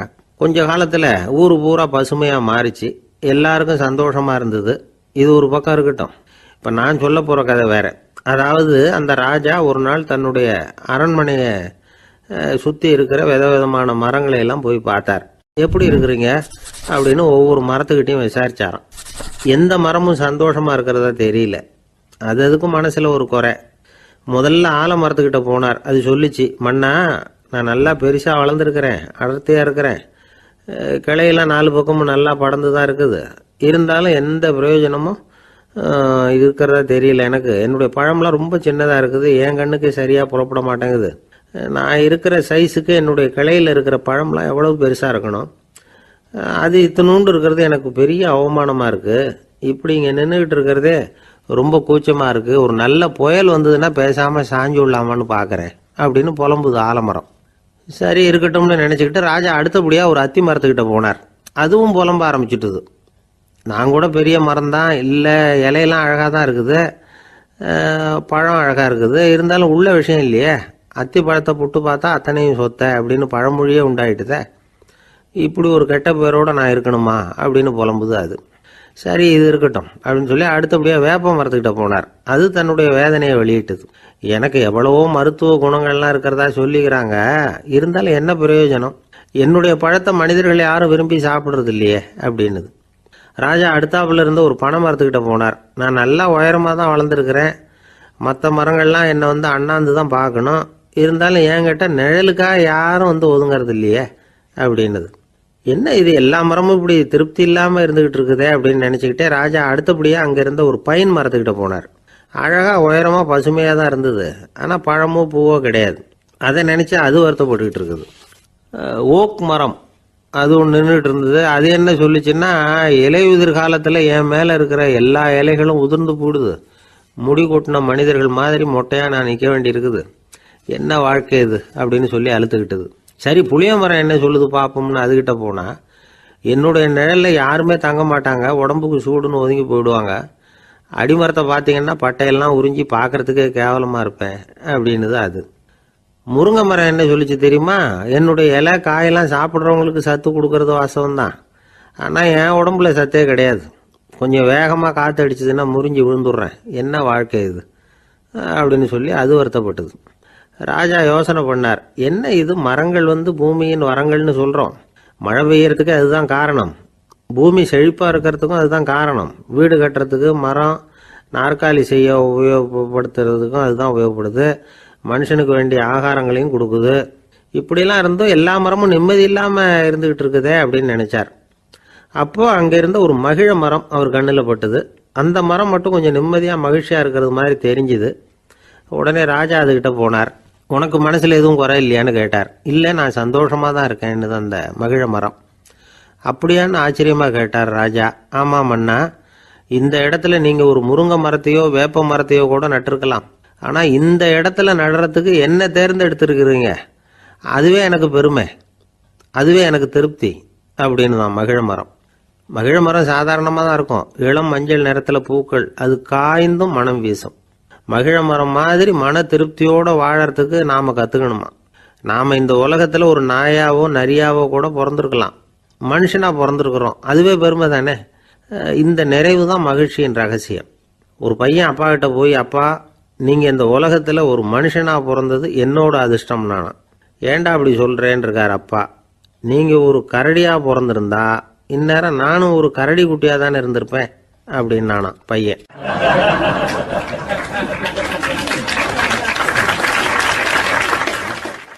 இந்த உலகத்தில் நாம் நல்லபடியாக இருக்கணும்னா அதுக்கு முக்கியமாக தேவைப்படுறது 2. ஒன்று செல்வம், இன்னொன்று அறிவு. சரி, இது 2ல் சிறந்தது எது அப்படின்னு ஒரு கேள்வி கேட்டால் என்ன பதில் சொல்கிறது? இதே கேள்வியை ஹஸ்ரத் அலி அவர்கள்கிட்ட கேட்டாங்களாம். அவர் ஒரு பெரிய அறிஞர். கேள்வி கேட்டவங்களும் சாதாரண ஆட்கள் இல்லை, இவங்களும் அறிஞர்கள். ஒரு நாள் ஹஸ்ரத் அலி அவர்கள்கிட்ட 10 அறிஞர்கள் வந்தாங்களாம். ஐயா, நாங்கள் 10 பேரும் உங்ககிட்ட ஒரே கேள்வியை தான் கேட்க வந்திருக்கிறோம், ஆனால் எங்கள் 10 பேருக்கும் நீங்கள் தனித்தனியாக பதில் சொல்ல முடியுமா அப்படின்னு கேட்டிருக்காங்க. அதாவது அவங்க ஒரே கேள்விக்கு இவர்கிட்ட இருந்து 10 விதமான பதில் எதிர்பார்க்குறாங்க. சரி கேளுங்க, என்ன கேள்வி அப்படின்னார் அவர். அப்போ தான் அவங்க கேட்டாங்களாம், செல்வம் அறிவு இது ரெண்டுல சிறந்தது எது? இதுதான் கேள்வி. ஹஸ்ரத் அலி என்ன பண்ணார் தெரியுமா? அவங்கள ஒவ்வொருத்தராக கூப்பிட்டார். ஒவ்வொரு விதமான பதிலை சொல்லி அனுப்புனார். முதல்ல ஒருத்தரை கூப்பிட்டார், சொன்னார், அறிவுங்கிறது தீர்க்கதரிசிகள், ஞானிகள், மகான்கள் இவங்களோட பரம்பரை சொத்து. ஆனால் செல்வம்ங்கிறது கொடுங்கோலரின் ஆயுதம். அதனால் அறிவு தான் சிறந்தது அப்படின்னார். ரெண்டாவது ஆளை கூப்பிட்டார். உங்ககிட்ட செல்வம் இருந்தால் நீங்கள் தான் அதை காப்பாற்றணும். ஆனால் அறிவு உங்களை எப்பவும் காப்பாற்றும். ஆகவே அறிவு தான் சிறந்தது அப்படின்னார். மூணாவது ஆளை கூப்பிட்டார். செல்வந்தனுக்கு எப்போதும் விரோதிகள் அதிகம், ஆனால் அறிஞனுக்கு நண்பர்கள் அதிகம். அதனால் அறிவு தான் சிறந்ததுன்னார். அடுத்தவரை கூப்பிட்டார். செல்வம் அடுத்தவங்களுக்கு கொடுக்க கொடுக்க குறையும், ஆனால் கல்விங்கிறது அதிகரிச்சுக்கிட்டே வரும், கொடுக்கறதுனால குறையாது. அதனால் அறிவு தான் சிறந்ததுன்னார். இன்னொருத்தரை கூப்பிட்டார். அறிவுள்ளவன் எப்பவும் அதை அடுத்தவங்களுக்கு வாரி வழங்கிக்கிட்டே இருப்பான். அதனால் அவங்ககிட்ட தாராளத்தன்மை இருக்கும். ஆனால் செல்வந்தன்கிட்ட கஞ்சத்தனம் தான் இருக்கும். அதனால் அறிவு தான் சிறந்ததுன்னார். ஆறாவது நபரை கூப்பிட்டார். செல்வத்தை கள்வர்கள் திருடிட்டு போக முடியும், ஆனால் அறிவை அப்படி திருடிட்டு போக முடியாது அப்படின்னார். ஏழாவது நபரை கூப்பிட்டார். செல்வம் கால ஓட்டத்தில் அழிஞ்சிரும், ஆனால் அறிவை கால ஓட்டம் ஒன்றும் பண்ண முடியாது. ஆகவே அறிவே சிறந்ததுன்னார்.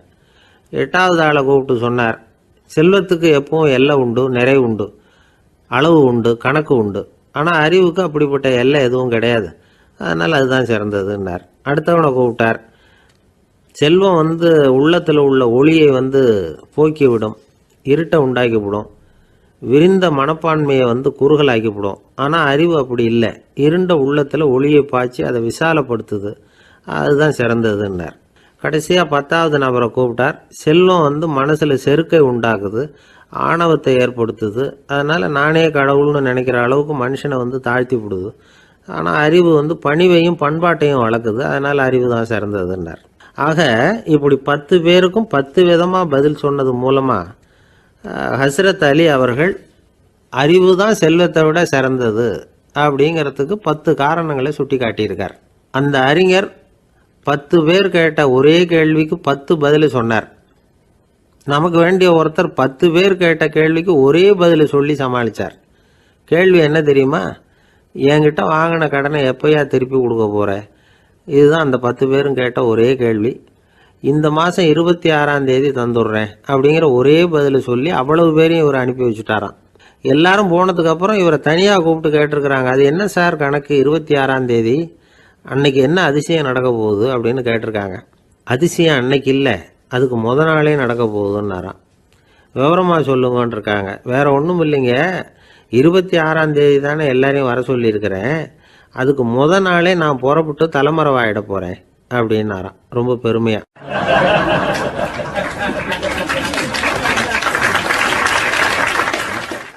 துருக்மேனியாவில் அஷ்காபாத் அப்படின்னு ஒரு நகரத்தில் ஒரு புவியியல் விஞ்ஞானி இருந்தார்.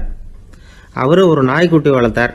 ஒரு நாள் முன்னிரவு நேரம் ஒரு மேஜைக்கு முன்னாடி உட்காந்து அந்த விஞ்ஞானி ஏதோ கணக்கு போட்டுக்கிட்டு இருக்கிறார். அவருக்கு ஒரு சின்ன பெண் குழந்தை, அது தொட்டிலில் தூங்கிட்டு இருக்குது. அந்த நாய்க்குட்டியும் ஒரு மூலையில் படுத்து அது பாட்டுக்கு தூங்கிட்டு இருந்தது. ஒரே அமைதி.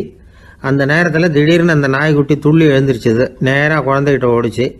அந்த குழந்தைய அது போட்டிருந்த ட்ரெஸ்ஸோடு சேர்த்து கவ்வி தூக்கிக்கிட்டு வாசல் பக்கம் ஓடிச்சு. நாய்க்குட்டி குழந்தைய கவ்வி தூக்க முடியுமாங்கிற சந்தேகம் உங்களுக்கு இல்லையா? நீங்கள் நம்ம ஊர் நாய்க்குட்டியவே பார்த்து பழக்கப்பட்டிருக்கீங்க, அதனால் நம்புறதுக்கு சிரமமாக இருக்கும். அந்த ஊர்ல எல்லாம் அது ரொம்ப ஸ்ட்ராங்காக இருக்கும், ஒரு ஏதோ கண்ணுக்குட்டி மாதிரி இருக்கும். விஞ்ஞானி அதை பார்த்துட்டார். உடனே அந்த நாய்க்கு வெறி பிடிச்சிட்டுதுன்னு முடிவு பண்ணிட்டு தன்னோட கை துப்பாக்கி எடுத்துக்கிட்டு ஓடி வந்தார். அவர் வெளியில் நாய்க்குட்டி எங்கே அப்படின்னு பார்த்து தேடுறார். அந்த நேரத்தில் அந்த வீடு இடிஞ்சு விழுது. காரணம் பூமி அதிர்ச்சி. இப்படி பூமி அதிர்ச்சி உண்டாக போகுதுங்கிறது அந்த நாய்க்குட்டிக்கு முன்னாடியே தெரிஞ்சு போச்சு. அதுதான் குழந்தைய தூக்கிட்டு வெளியில் ஓடி வந்திருக்குது. அது மூலமாக அந்த குடும்பத்தையே காப்பாற்றிருக்குது அந்த நாய்க்குட்டி. இந்த சம்பவம் நடக்கிறதுக்கு 3 நாளைக்கு முன்னாடியே சில பிராணிகளுக்கு இப்படி நடக்க போகுதுங்கிறது தெரிஞ்சிருக்குதான். ஆமாம், அந்த நகரத்தில் 3 நாளைக்கு முன்னாடியே பாம்பு, பல்லி இதெல்லாம் அது தங்கியிருந்த வலையை விட்டு வெளியில் ஓடி வந்துட்டுது. அதே மாதிரி அங்கே இருந்த புறாவெல்லாம் பறந்து போயிடுச்சான். இதே மாதிரி யுகோஸ்லோவியாவில் கூட ஒரு நகரம், அங்கே ஒரு நாள் ராத்திரி ஒரு மிருக காட்சி சாலையில் திடீர்னு ஒரு பெரிய கலவரம், கூச்சல், குழப்பம். அங்கே இருந்த கழுதை, புலி, யானை, பறவை எல்லாம் கண்ணாபின்னான்னு கத்த ஆரம்பிச்சுட்டுது.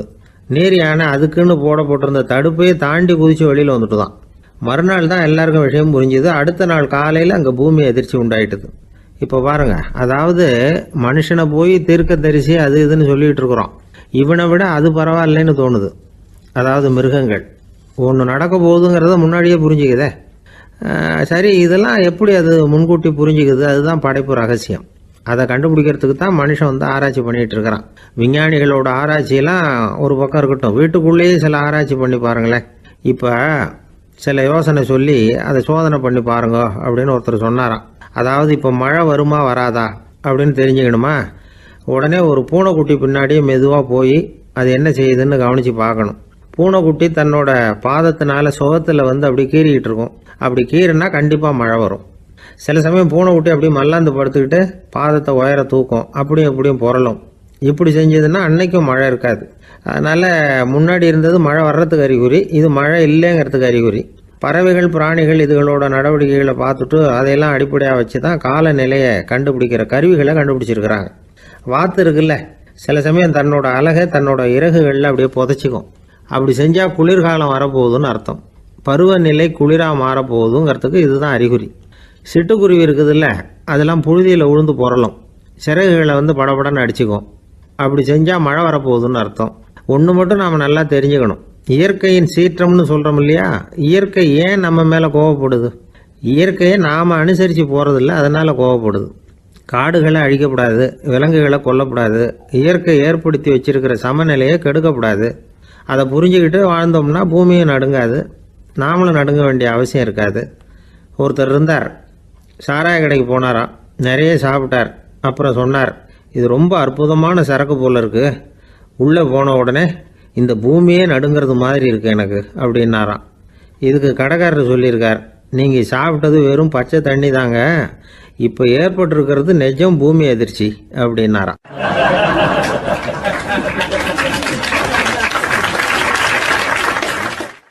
ஒரு ஊரில் ஒரு ராஜா இருந்தார். அந்த ராஜாவுக்கு ஒரு மந்திரி. ராஜா ரொம்ப நியாயமானவர், நேர்மையானவர், கண்டிப்பானவர். தப்பு செய்கிறது யாராக இருந்தாலும் தண்டனை கொடுப்பார். வேண்டியவங்களுக்கு ஒரு நியாயம், வேண்டாதவங்களுக்கு ஒரு நியாயங்கிறதெல்லாம் அவர்கிட்ட கிடையாது.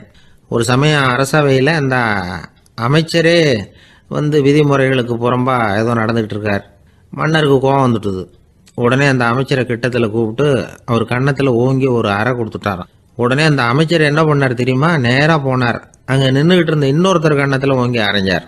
அறை வாங்கினவர் திகைச்சு போயிட்டார். இவர் ஏன் நம்மளை வந்து அரைகிறார் அப்படின்னு யோசனை பண்ணார். மன்னரும் திகைச்சு போயிட்டார். நாம இவரை அரைஞ்சா அதுக்காக இவர் போய் இன்னொருத்தரை அரையணுமா அப்படின்னு யோசனை பண்ணார்.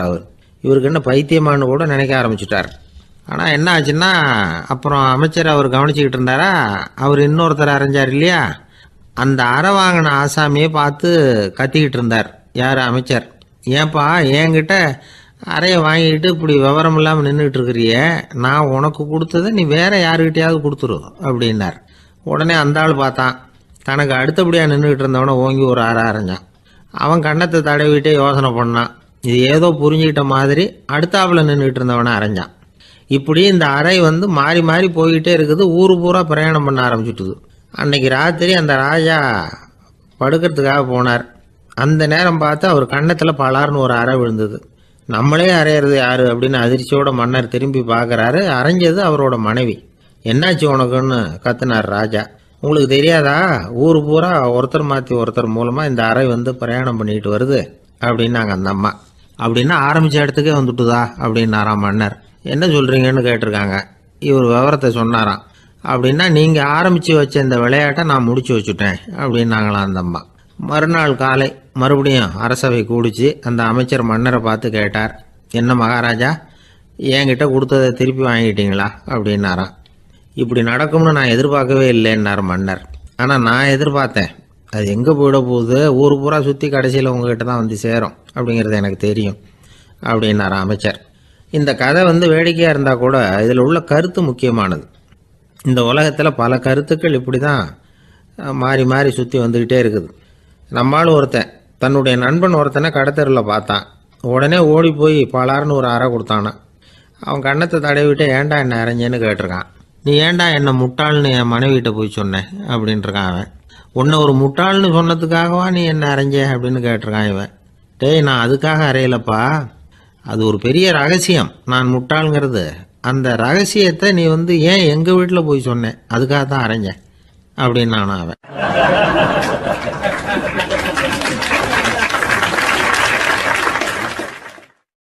பக்தின்னு சொல்கிறோம் இல்லையா, அது 3 வகைப்படும் அப்படிங்கிறார் ஒரு பெரியவர். அது என்ன 3 வகைன்னா, தெய்வ பக்தி, அடியார்கள் பக்தி, குரு பக்தி. அடியார் பக்தியை விட தெய்வ பக்தியை விட குரு பக்தி தான் ரொம்பவும் சிறந்ததுங்கிறார் அவர். தெய்வத்துக்கிட்ட செஞ்ச பாவம் குருநாதர்கிட்ட தீர்ந்துருமா, குருநாதர்கிட்ட செஞ்ச பாவம் தெய்வத்துக்கிட்ட போனாலும் தீராதான். இப்படி பெரியவங்களாம் சொல்லி வச்சிருக்கிறாங்க. ஒரு காடு, அங்கே அயோத தௌமியர் அப்படின்னு ஒரு தபோதனர், அவர் பல மாணவர்களை ஒன்றா சேர்த்து ஒரு குருகுலம் நடத்திக்கிட்டு இருக்கிறார். பல தரப்பட்டவங்க பல திறப்பட்டவங்க மாணவர்கள் அதில் சேர்ந்து படிச்சுக்கிட்டு இருக்கிறாங்க. பாஞ்சால ராஜகுமாரன் ஒருத்தனும் அந்த குருகுலத்தில் சேர்ந்து படிச்சுக்கிட்டு இருக்கிறான். அவன் பேர் ஆருணி. பெரிய இடத்து புள்ள, இருந்தாலும் படுப்பில் ரொம்ப கெட்டிக்காரனாக இருந்தான். அவன் தான் அங்கே முதல் மாணவன். ஒரு நாள் குருநாதர் அந்த அரசகுமாரனை கூப்பிட்டார். நம்ம குருகுலத்துக்கு சொந்தமான வயலில் தண்ணீர் பெருகி வெள்ளம் பயிரை அழிக்குதான், அதனால் நீ போய் மடையை அடைச்சிட்டு வந்துரு அப்படின்னார்.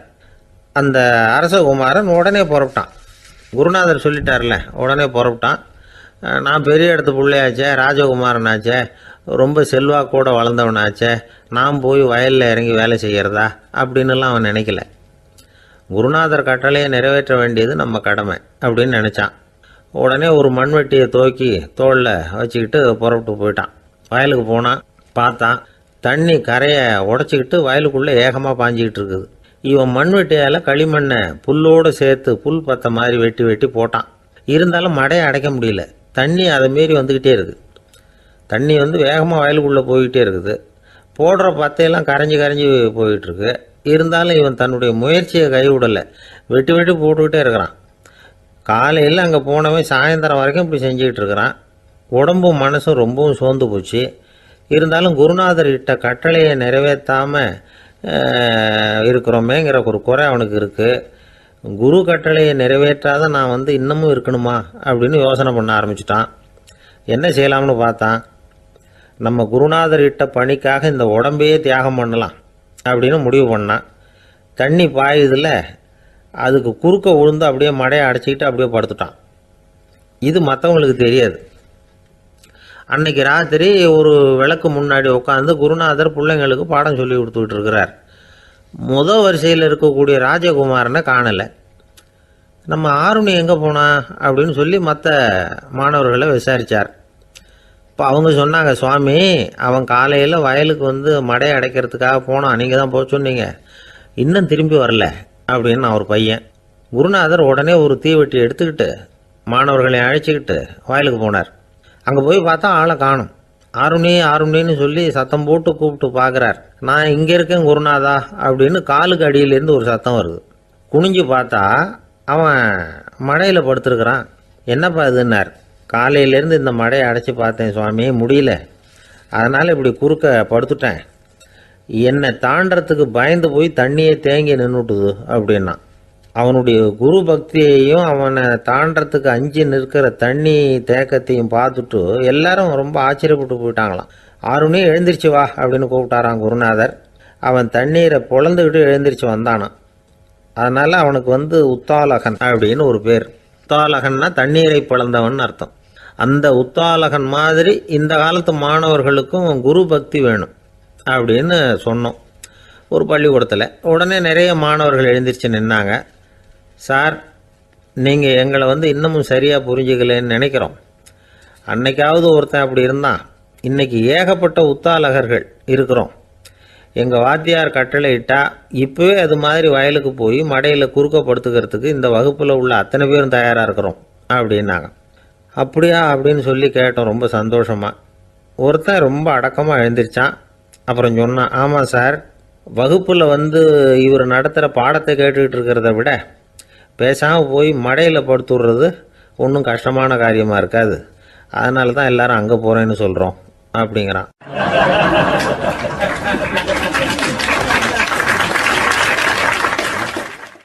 ஒரு இலக்கிய கூட்டம் ஏற்பாடு பண்ணியிருக்கிறோம், நீங்கள் அவசியம் அதில் பேசணும் அப்படின்னு கேட்டுக்கிட்டார் ஒருத்தர். வேணாங்க, 4 பேருக்கு முன்னாடி நிற்கிறதுனா எனக்கு ரொம்ப கூச்சமாக இருக்கும் அப்படின்னாரு இவர். ஏன் சார் இன்னமும் குழந்த மாதிரி கூச்சப்படுறீங்களே அப்படின்னார் அவர் ஒரு மாதிரியாக சமாளித்து அனுப்பி வச்சுட்டு அதுக்கப்புறம் அதை பற்றி இவர் யோசித்து பார்த்துருக்கார். சில நிபுணர்கள் எழுதியிருக்கிறத படித்தும் பார்த்துருக்கிறார். மனோதத்துவ நிபுணர்கள் என்ன சொல்கிறாங்க தெரியுமா? 10லேருந்து 20% குழந்தைகள் பிறக்கிறப்பவே கூச்ச சுபாவம் கொண்டதாக தான் இருக்குதான். ஒரு தாத்தா தன்னோட பேர பிள்ளைய ஆசையாக கூப்பிடுறார் விளையாட்டு காட்ட, அதை அழுதுகிட்டு ஓடி போகுது. ஒரு அம்மா தன்னோட பிள்ளைய பள்ளிக்கூடத்தில் சேர்க்கறதுக்காக கூப்பிட்டுக்கிட்டு போகிறாங்க.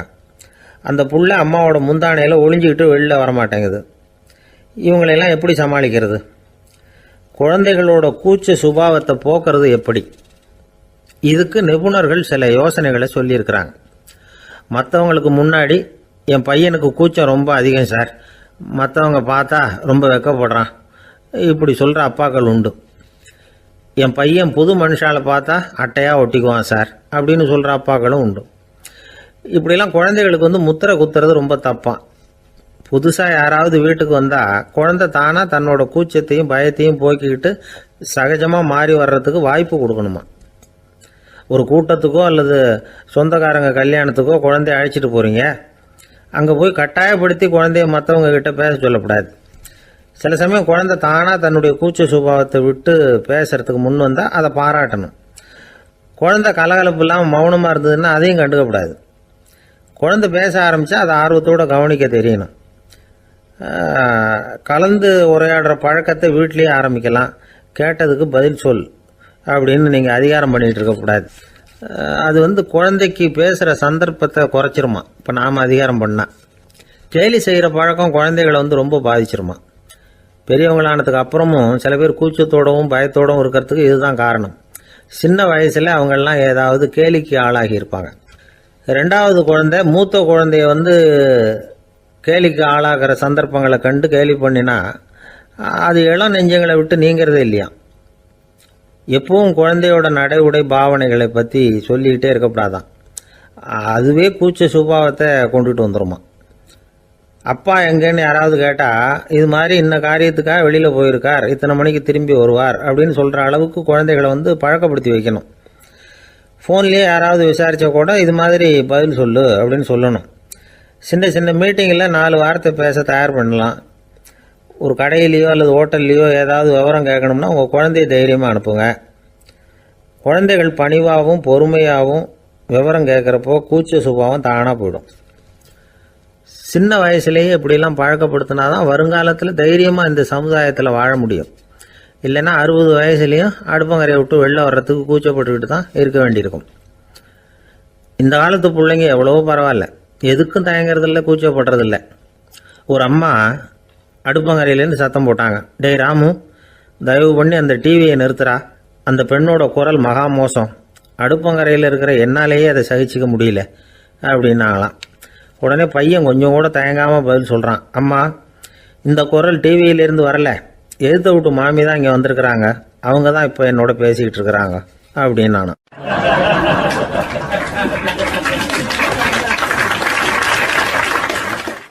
ஐயா, உங்கள் பேரை தொடர்ந்து தினம் கேட்டுக்கிட்டு இருக்கிறேன் அப்படின்னார் ஒருத்தர்.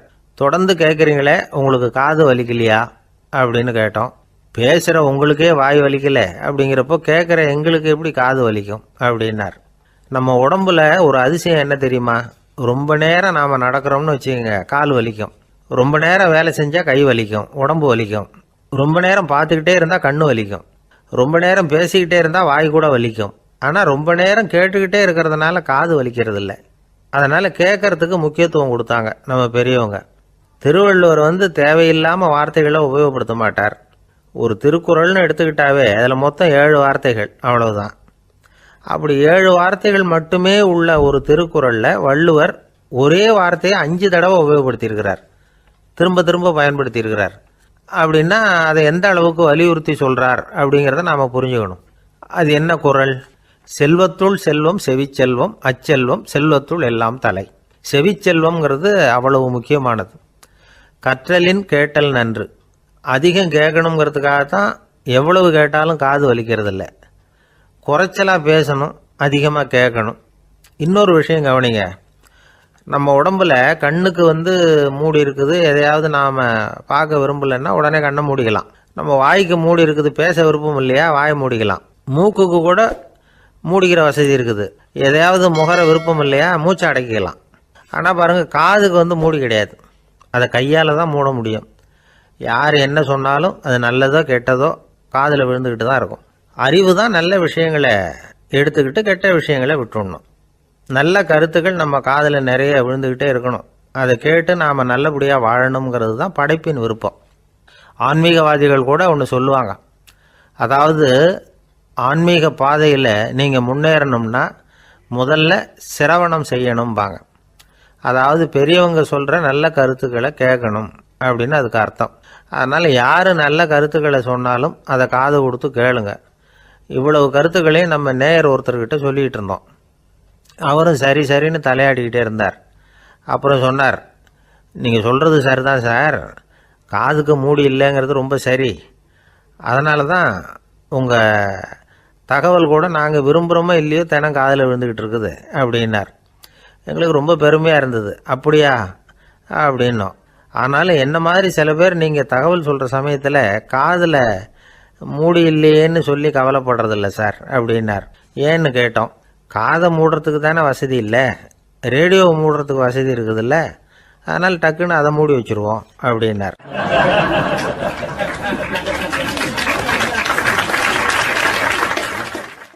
வங்க நாவலாசிரியர் சரத் சந்திரர் ஒரு நண்பர் அவர்கிட்ட வந்தார். வழக்கமாக எல்லா எழுத்தாளர்கள்கிட்டையும் கேட்குற ஒரு கேள்வியை கேட்டார். நீங்கள் எழுத்துத்துறைக்கு வந்தது எப்படி? இதுதான் கேள்வி. அதை தெரிஞ்சு என்ன பிரயோஜனம்னார் சரத் சந்திரர். சும்மா சொல்லுங்களேன், தெரிஞ்சுக்கிறேன் அப்படின்னார் வந்தவர். சரி சொல்கிறேன்னு ஆரம்பித்தார். நான் ரங்கூனில் வேலை பார்த்துக்கிட்டு இருந்தேன். சம்பளம் பத்தில், வேலையும் பார்த்துக்கிட்டு ஒரு பலசரக்கு கடை வைக்கலாம்னு நினச்சேன். என்னால் மளிகை கடை வச்சு சரியாக நடத்த முடியுமாங்கிற சந்தேகம் என் மனைவிக்கு. அதை சோதனை பண்ணி பார்க்கணுங்கிறதுக்காக சில பொருள்களின் அளவு, அதோட விலை, இப்படி சிலதை சொல்லி எல்லாத்தையும் மனக்கணக்காக கூட்டி போட சொன்னாங்க. என்னால் சரியாக கூட்டி சொல்ல முடியல. உங்களால் மளிகை கடை நடத்த முடியாதுன்னு சொல்லிவிட்டாங்க. உடனே என்ன பண்ணுறது, வேறு வழி இல்லை, கதை எழுத ஆரம்பிச்சிட்டேன் அப்படின்னார். கேட்டவருக்கு சிரிப்பு வந்துட்டு தான். சரத் சந்திரர் ஒரு பக்கம் சீரியஸான நாவல்கள், சிறுகதைகள் எழுதியிருந்தாலும் அவருடைய இன்னொரு பக்கம் வேற விதம். நண்பர்கள்கிட்ட பேசும்பொழுதும் சரி, அவர்களுக்கு கடிதங்கள் எழுதும்போதும் சரி, கேலியும் கிண்டலும் நகைச்சுவை உணர்வும் அதிகமாக இருக்கும். காந்திஜி ஒரு சமயம் கல்கத்தாவுக்கு வந்திருந்தார். தேசபக்தர்கள் பல பேர் அவர்கிட்ட பேசிக்கிட்டு இருந்தாங்க. அப்போது சரத் சந்திரரும் அங்கே இருந்தார். கிரண் சங்கர் ராய் அப்படிங்கிறவரும் அங்கே இருந்தார். அவர் சொன்னாராம், காந்திஜியோட பழகிய முதல் வங்காளி நான் தான். போயர் யுத்த காலத்தில் இவர் லண்டனுக்கு வந்திருந்தப்போ என்கிட்ட தான் வங்காள மொழி கற்றுக்கிட்டார் அப்படின்னாராம். உடனே சரத் சந்திரர் காந்திஜியை பார்த்து, இவர் உங்களுக்கு வங்காள மொழி கற்றுக் கொடுத்தது உண்மைதானா அப்படின்னாராம். ஆமான்னாராம் காந்தி. அதனால தான் உங்களால் வங்காள மொழி கற்றுக்க முடியல அப்படின்னாராம். எல்லாரும் சிரிச்சாங்களாம். சரத் சந்திரர் சாம்தாபேர் அப்படிங்கிற கிராமத்தில் தங்கியிருந்தார் ஒரு இலக்கிய நிகழ்ச்சியில் கலந்துக்கிறதுக்காக. அதுக்காக ஒரு கல்கத்தாவுக்கு போக வேண்டிய சூழ்நிலை. அதுக்காக புறப்பட்டார். அந்த சமயத்தில் பின்னாடி இருந்து யாரோ அவரை கூப்பிட்டாங்க. இப்படி கூப்பிட்டவரை பார்த்து இன்னொருத்தர் யாரோ அதட்டி இருக்கிறாங்க. போகிறவரை ஏன் இப்படி கூப்பிடுறீங்க அப்படின்னு. ஏன் கூப்பிட்டா என்னன்னு கேட்டிருக்கார் சரத் சந்திரர். புறப்படுறவங்கள பின்னாடி இருந்து கூப்பிடுறது அபசகுனம், போகிற இடத்துல ஏதாவது ஆபத்து வரலாம் அப்படின்னு அதுக்கு விளக்கம் கொடுத்துருக்கிறார் அவர். உடனே சரத் சந்திரர் சொன்னாராம், இதோ இவங்க என்னை இலக்கிய கூட்டத்துக்கு அழைச்சிட்டு போகிறாங்களே, இதை விட வேற என்ன ஆபத்து வந்துட போகுது அப்படின்னாராம். இப்படி சரத் சந்திரருக்கு இயல்பாகவே நகைச்சுவை உணர்வு உண்டு. அவருடைய நண்பர் ஒருத்தர் வீட்டுக்கு கூப்பிட்டுருந்தார். அங்கே ஒரு கச்சேரிக்கு ஏற்பாடு பண்ணியிருந்தாங்க. சரத் சந்திரருக்கு இயல்பாகவே கச்சேரியில் நீண்ட ஆலோசனையெல்லாம் கேட்கறதுக்கு பொறுமை இருக்காது.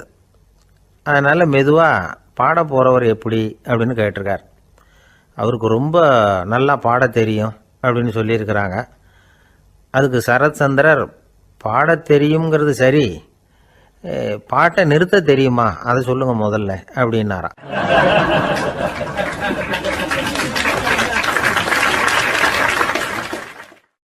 கங்கை கரை தோட்டம் பக்கத்தில் ஒரு ஆசிரமம், அங்கே ஒரு பெரியவர் தங்கி இருக்கிறார். அவர் தான் ராமகிருஷ்ண பரமஹம்சர். அந்த ஆசிரமம் இருந்த இடம் கரக்பூர். வங்காளத்தில் பொதுவாக எல்லாரும் மீன் சாப்பிட்றது உண்டு. கங்கையில் குளிச்சுட்டு கையில் ஒரு மீனோடு வர்றது வழக்கம். இவர் இருக்கிற இடத்துக்கு கங்கையில் படகு வழியாக வரணும். அப்படி தான் எல்லோரும் வருவாங்க. வர்றவங்களை ஒன்று கூட்டி ஆன்மீக விஷயங்களை பற்றி பேசிக்கிட்டு இருப்பார். ஒவ்வொரு நாள் ஒவ்வொருத்தர் நகரத்துக்கு போகணும். வரும்பொழுது மீன் கொண்டுகிட்டு வரணும். அதுக்கு ஒரு அட்டவணையே உண்டு ஆசிரமத்தில். அது பிரகாரம் ஒரு நாள் சுவாமி யோகானந்தர் படகில் போனார். படகை செலுத்தினவங்க ராமகிருஷ்ணரையும் சுவாமி யோகானந்தரையும் மற்றவங்களையும் பித்தர்கள் அப்படின்னு சொல்லி ஏளனமாக பேசினாங்க. அவங்க என்ன பைத்தியம் முடித்தவங்க அப்படிங்கிறது மாதிரி. சுவாமி யோகானந்தருக்கு ரொம்ப மென்மையான இதயம். இவங்க இப்படி கண்ணாபின்னான்னு பேசுகிறத பார்த்தா மீனை வாங்கிட்டு திரும்புகிறப்போ என்ன நடக்குமோ அப்படிங்கிற பயம் வேறு வந்துட்டுது அவருக்கு. அவ்வளவு மென்மையானவர். இதை தெரிஞ்சுக்கிட்ட ராமகிருஷ்ணர், யோகானந்தா இங்கே வா அப்படின்னு கூப்பிட்டார். இவர் கண்ணீரை தொடச்சிக்கிட்டே கிட்ட போனார். சொன்னார், ஐயா, படகு ஓட்டுறவங்க உங்களை பற்றி மோசமாக பேசுகிறாங்க. என்ன திட்டினா பரவாயில்ல, ஆனால் உங்களை அவங்க திட்டுறாங்க. அதை என்னால் தாங்கிக்க முடியல அப்படின்னார். இதை கேட்டதும் ராமகிருஷ்ணருக்கு கோபம் வந்துட்டு தான். என்னது, உன்னுடைய குருவை பற்றி அவங்க மோசமாக பேசும்பொழுது நீ சும்மா இருந்தியா? வெளியில் போ அப்படின்னு விட்டார். குரு நிந்தனை செய்கிறப்போ அதை கேட்டுக்கிட்டு சும்மா இருக்கலாமா? குரு நிந்தனையை கேட்டால் பாவம் இல்லையா? என்னை தூற்றும் போது அவங்க பாவம் செய்கிறாங்க. அதை கேட்டுக்கிட்டு நீ சும்மா இருந்தால் நீயும் பாவம் செய்கிற அப்படின்னாராம். அடுத்த நாள் சுவாமி நிரஞ்சனானந்தர் போக வேண்டிய நாள். இவர் படகுல போகும்பொழுதும் அதே மாதிரி நடந்து தான். அவங்க மோசமாக பேச ஆரம்பித்தாங்க, திட்ட ஆரம்பித்தாங்க. அப்படி கேலி பண்ண ஒருத்தனை இவர் என்ன பண்ணார், பலார்னு கன்னத்தில் அரைஞ்சிட்டார். இன்னொருத்தனை கங்கையில் தூக்கி எறியறதுக்கும் தயாராகிட்டார். அதுக்கப்புறம் அவங்க யாரும் வாயை திறக்கலை. மீன் வாங்கிட்டு வர்றப்பவும் படகுல ஒரே அமைதி. அவ்வளவு பயம் அவங்களுக்கு. ராமகிருஷ்ணர் கூப்பிட்டு விசாரித்தார் என்ன நடந்ததுன்னு. இவர் சொன்னார், அவர் யோகானந்தா போகும்பொழுது என்ன நடந்ததோ அப்படியே தான் இப்போவும் நடந்தது. குரு நிந்தனை செய்கிறத கேட்டுக்கிட்டு நான் சும்மா இருப்பேனா? ஒருத்தனை அப்படியே அரைஞ்சுட்டேன், இன்னொருத்தனை ஆற்றுல தூக்கி போட்டுருவேன்னு பயமுறுத்தினேன், அவ்வளவுதான் அப்படின்னாராம். இப்போவும் ராமகிருஷ்ணருக்கு கோபம் வந்துட்டு தான். என்ன இது, அணியறது காஷாயம், இருக்கிறது ஆசிரமம், உனக்கு இவ்வளவு கோபம் வந்ததுன்னா அப்புறம் என்னத்துக்கு ஆசிரமத்தில் இருக்கணும்? பிரம்மச்சாரி எப்பவும் அமைதியாக இருக்கணும் அப்படின்னு அறிவுரை சொன்னாராம் ராமகிருஷ்ணர். அப்போ இவர் கேட்டாராம், ஏங்க அவருக்கு ஒரு விதமான அறிவுரை சொன்னீங்க, எனக்கு வேற விதமாக அறிவுரை சொல்கிறீங்க, இதில் எது உண்மை அப்படின்னு கேட்டிருக்கார். இதுக்கு ராமகிருஷ்ணர் சொன்ன பதில் என்னென்னா, அட அசடே, சக்கரத்தில் காற்று அதிகமாக இருந்தால் குறைக்கணும், குறைச்சலாக இருந்தால் கூட்டணும். அவன் சாது, அவனுக்கு அதிக உணர்ச்சி தேவை, உனக்கு படபடப்பு அதிகம், உனக்கு பொறுமை தேவை அப்படின்னாராம். இதில் உள்ள கருத்து என்னென்னா, கல்விங்கிறது எப்படின்னா அதை சூழ்நிலைக்கு தகுந்த மாதிரி கற்பிக்கணும். எல்லாருக்கும் ஒரே மாதிரி கற்பிக்கக்கூடாது. கேட்குற ஒரு தகுதி, புரிஞ்சுக்கிற திறமை, இதை பொறுத்து கல்வி அமையணும். ஆரம்ப காலத்தில் ஒரு குரு, அப்போ ஒரு சீடன் இருந்தான். அது வேடிக்கையான குரு, வேடிக்கையான சீடன். ஒரு ஆசிரமம். ஒரு நாள் ஒருத்தன் அவசரமாக அந்த குருவை தேடி வந்திருக்கிறான். என்ன விஷயம்னு விசாரித்தார் குரு. உங்கள் சீடர் என்னை அடிச்சுட்டார் அப்படின்னு புகார் பண்ணானா அந்த ஆள். குரு சீடனை கூப்பிட்டார். அடிச்சியா இந்த ஆளை அப்படின்னு கேட்டாராம். ஆமான் இருக்கான் சீடன். ஏன் அடிச்சே அப்படின்னு கேட்டாராம். இந்த ஆள் உங்களை பற்றி மட்டமாக பேசிவிட்டான், என்னால் அதை தாங்கிக்க முடியல, அதனால தான் அடிச்சுட்டேன்ருக்கான். அப்படி என்ன பேசினா அப்படின்னு கேட்டாராம். உன்னுடைய குருநாதர் இப்போல்லாம் அர்த்தமில்லாமல் பேச ஆரம்பிச்சுட்டார் அப்படின்னு சொல்லிவிட்டான், அதனால தான் அடிச்சுட்டேன் அப்படின்னு நானா. அதுக்காக அடித்தே அப்படின்னாராம். நான் அதுக்காக அடிக்கலை குருவே, இப்பெல்லாம் நீங்கள் அர்த்தமில்லாமல் பேசுகிறதாக அவன் சொல்கிறான். அப்படின்னா இதுவரைக்கும் நீங்கள் அர்த்தத்தோடு பேசினதாகத்தானே அர்த்தம், அது தப்பு தானே, அதனால தான் அடித்தேன் அப்படின்னு நானா.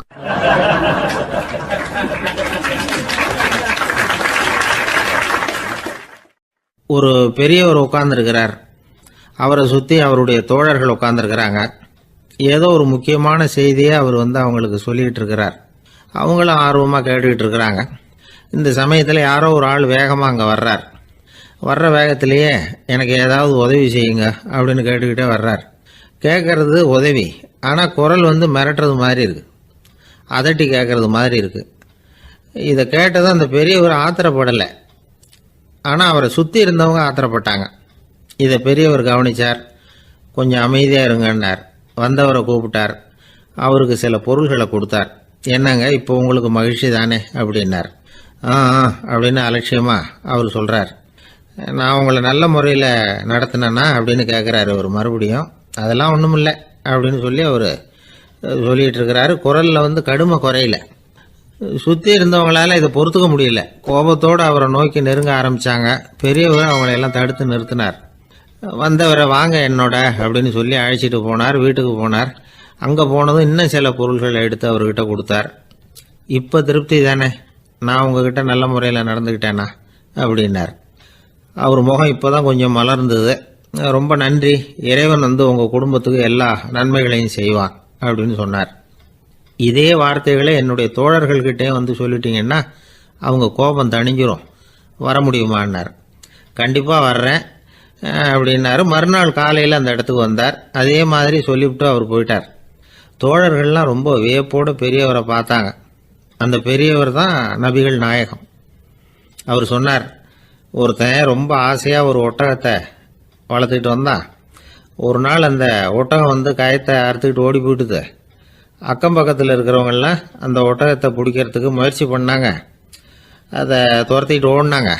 ஒட்டகம் தாறுமாறாக ஓட ஆரம்பிச்சிது. இந்த சமயத்தில் ஒட்டகத்தை வளர்த்தவன் அங்கே ஓடி வந்தான். நீங்கள் அதை ஒன்றும் செய்ய வேணாம், விட்டுருங்க, அதோட சுபாவம் எனக்கு நல்லா தெரியும், அதை சுலபமாக என்னோட வழிக்கு கொண்டுட்டு வந்துட முடியும், நான் பார்த்துக்கிறேன், விட்டுருங்கோ அப்படின்னா. எல்லாரும் விலைக்கு போயிட்டாங்க. இவன் என்ன செஞ்சான் தெரியுமா? கொஞ்சம் புல்லை கையில் எடுத்துக்கிட்டு அந்த ஒட்டகத்தை நெருங்கினான். அவ்வளவுதான். அது ஓடி இவன் காலடியில் உட்காந்துக்கிட்டது. செல்லமாக அதை அப்படியே தடவி கொடுத்தான். முதுகில் ஏறி உட்காந்துக்கிட்டான். அது பாட்டுக்கு சாதுவாக நடந்து போகுது. இந்த கதையை நபிகள் நாயகம் தம்முடைய தோழர்களுக்கு சொல்கிறார். ஒட்டகத்தை மட்டும் இல்லை, சில மனிதர்களையும் கூட சில விதத்தில் அணுகிதான் அவர்களை சீர்திருத்த வேண்டியிருக்குது அப்படிங்கிறத அவங்களுக்கு உணர்த்தினார். இது ஒரு அழகான உளவியல் அணுகுமுறை. சில குடும்ப தலைவர்கள் கூட இந்த ஒட்டகம் மாதிரி நடந்துக்கிறது உண்டு, அப்புறம் அடங்கி போகிறதும் உண்டு. ஒரு குடும்ப தலைவர் காலையில் எழுந்திரிச்சதுலேருந்து சத்தம் போட்டு கத்திக்கிட்டு இருப்பார். பக்கத்தில் இருந்தவங்கெல்லாம் ஓடி போய் சமாதானம் பண்ணி பார்த்தாங்க. அவர் ஓயறது மாதிரி தெரியல. கடைசியில் அவர் மனைவி வந்தாங்க. நீங்கள் எல்லாம் விலகி போயிடுங்க, அவர் சுபாவம் எனக்கு தெரியும், நான் பார்த்துக்கிறேன் அப்படின்னாங்க. சரின்னு எல்லாரும் போயிட்டாங்க. சாயந்தரமாக பார்க்குறாங்க, அவர் சத்தம் இல்லாமல் ஒரு மூலையில் உட்காந்துருக்கிறார். ரொம்ப சாதுவா. ஆச்சரியமாக இருந்தது. என்னம்மா பண்ணீங்கன்னு கேட்டாங்க. அது ஒன்றும் இல்லைங்க, ஒரு வேளை சாப்பாட்டை நிறுத்தினேன், பட்னி போட்டேன், அவ்வளவுதான் அப்படின்னாங்க அந்த அம்மா.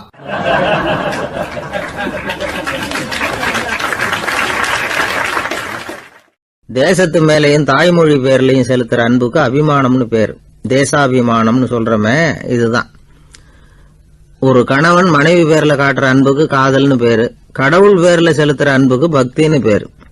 இப்படி அன்புல பல ரகம் இருக்கிறப்போ அதுல உள்ள வித்தியாசம் தெரியாம இடம் மாத்தி அன்பு காட்டினா இடைஞ்சல் தான். சரி, இந்த அன்பை பத்தி விஞ்ஞானம் என்ன சொல்லுது தெரியுமா? இதயத்தை பாதுகாக்கிறதுக்கு முக்கியமா தேவைப்படுற ஒண்ணு இந்த அன்புதான்னு சொல்லுது. நெதர்லாந்து விஞ்ஞானிகள் இதை ஆராய்ச்சி பண்ணியே கண்டுபிடிச்சிருக்கிறாங்க. கொஞ்சம் முயல் குட்டிகளை 2 பிரிவா பிரிச்சாங்க. 2 குரூப்புக்கும் கொழுப்பு அதிகமா உள்ள ஆகாரத்தையே கொடுத்துட்டு வந்தாங்க. ஆனா ஒரு குரூப்புக்கு வெறுமன ஆகாரத்தை கொடுத்ததோட சரி, இன்னொரு குரூப் முயல்களுக்கு ஆகாரம் கொடுத்ததோட நிறுத்திக்கல. அதுக்கு முன்னாடி கூண்டுகளை திறந்து விட்டு முயல்களை கொஞ்ச நேரம் எடுத்து கொஞ்சி விட்டு அதுக்கப்புறமா ஆகாரம் கொடுத்தாராம் ஆராய்ச்சியாளர். இந்த குரூப்புக்கு இதய பாதிப்பு 60% குறைச்சலா இருந்துதான். சில நோயாளிகளுக்கு ஹார்ட் அட்டாக் வந்தாலும் அதை தாங்கிக்கிட்டு குணமாகிற சக்தி அதிகமா இருக்குது. இது எப்படின்னு ஆராய்ச்சி பண்ணி பார்த்துருக்கிறாங்க.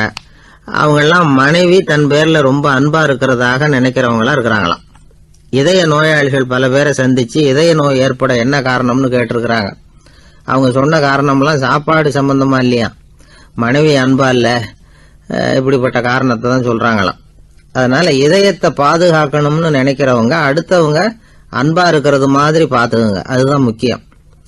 ஒருத்தர் முகம் பூரா பிளாஸ்டரி போட்டுட்டு வந்தார், ரொம்ப கோபமா.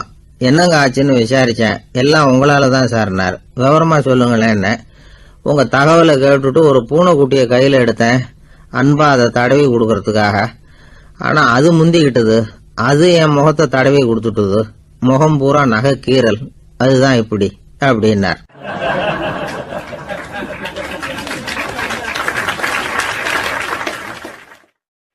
அமெரிக்க ஜனாதிபதி ஆப்ரஹாம் லிங்கன் ஒரு நாள் தன்னோட கோச்சு வண்டியில் தலைநகரான வாஷிங்டனுக்கு போயிட்டு இருக்கிறார்.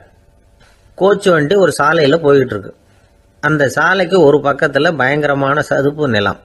சதுப்பு நிலம்னா அது புதைகுழி, புதை மணல்ங்கிறோம்ல, அது மாதிரி. அந்த சதுப்பு நிலத்தில் யாராவது மாட்டிக்கிட்டா அவ்வளவுதான், ஆளை கொஞ்சம் கொஞ்சமாக உள்ள அமுக்கிவிடும். தப்பிச்சு கரையேறது கஷ்டம். அப்படிப்பட்ட நிலம் அது. ஆப்ரஹாம் லிங்கன் ஏதோ ஒரு முக்கியமான அரசாங்க வேலையா போயிட்டு திரும்பி வந்துகிட்டு இருக்கிறார்.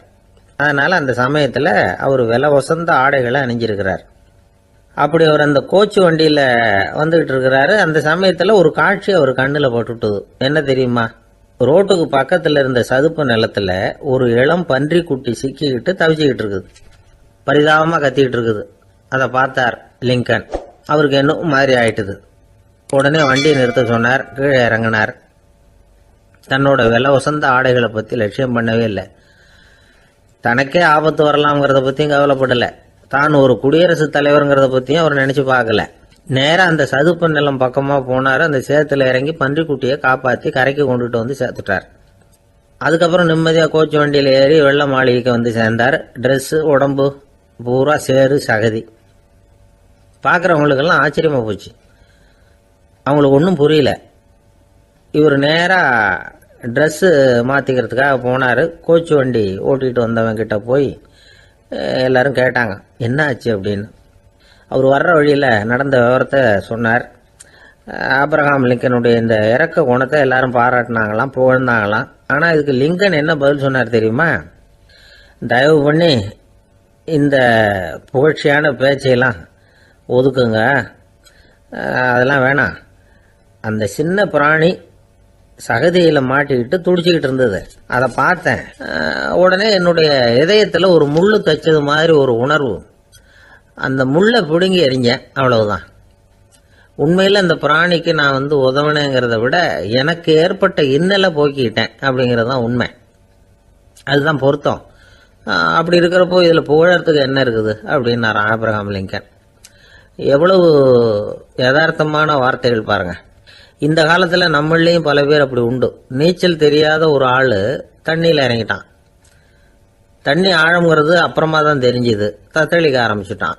வாழ்னு கத்துறான். கரையில் நின்றுட்டு இருந்த ஒருத்தர் இதை பார்த்தார். உடனே அவருக்கு இதயத்தில் முள்ளு தைச்சது மாதிரி ஒரு உணர்வு. உடனே குபீர்னு தண்ணியில் பாஞ்சார். அவரை காப்பாற்றி கரைக்கு கொண்டுட்டு வந்து சேர்த்தார். இதை பார்த்துக்கிட்டு இருந்த இன்னொருத்தர் காப்பாற்றின அந்த ஆளை பாராட்டி புகழ்ந்தார். என்ன புகழாதீங்க சார் அப்படின்னார் அவர். ஏன்னு கேட்டார் இவர். நான் அந்த ஆளை ஏன் காப்பாற்றினேன் தெரியுமா? அவன் நேற்றுக்கு என்கிட்ட 300 ரூபா கடன் வாங்கியிருக்கிறான். இவன் தண்ணியில் போட்டான்னா நான் கொடுத்த கடனும் தண்ணியில் போடும். அதனால தான் விழுந்து காப்பாற்றினேன் அப்படின்னா அந்த ஆள்.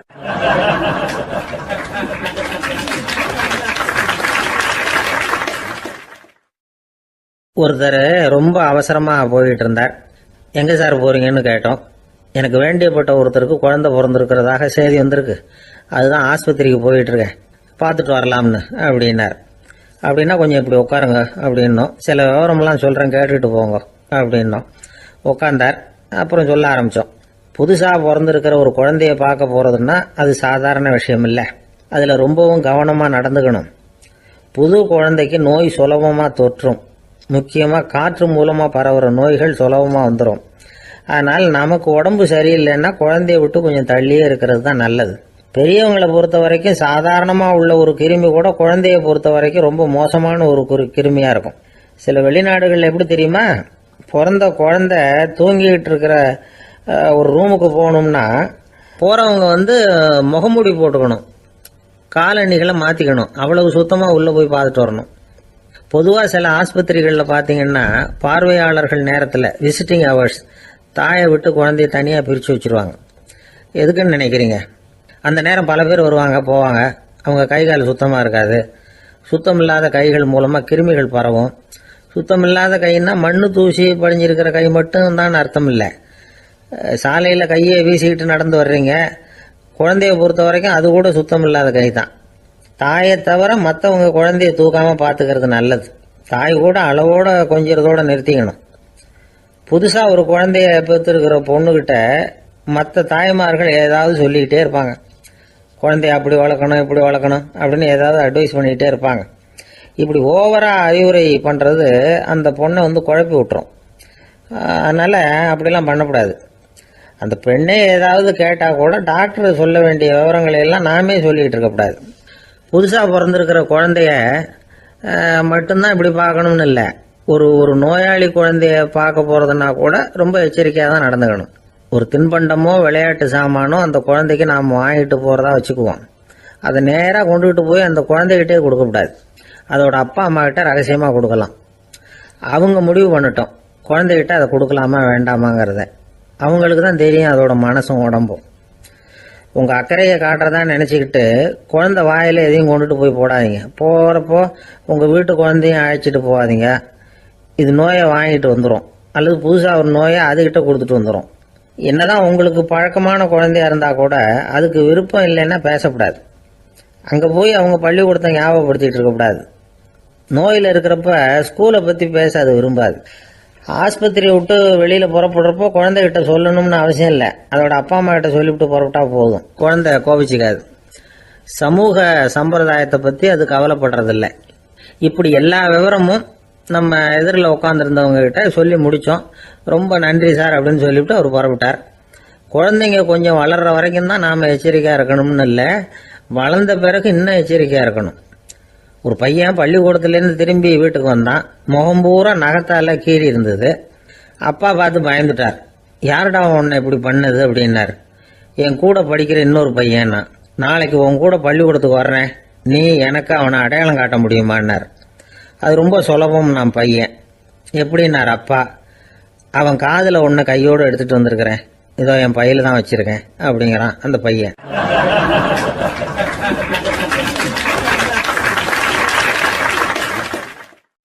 ஒருத்தர் இருக்கார், நல்ல உத்தியோகத்தில் தான் இருக்கிறார். ஆனால் எப்போ பார்த்தாலும் முகத்தை வெறுப்பாக வச்சிருப்பார். அப்படியே வருவார் போவார். ஏன் சார் இப்படி இருக்கிறீங்க அப்படின்னு விசாரித்தோம். ஏன்டா இந்த வேலைக்கு வந்தோம்னு இருக்கு சார் அப்படின்னார்.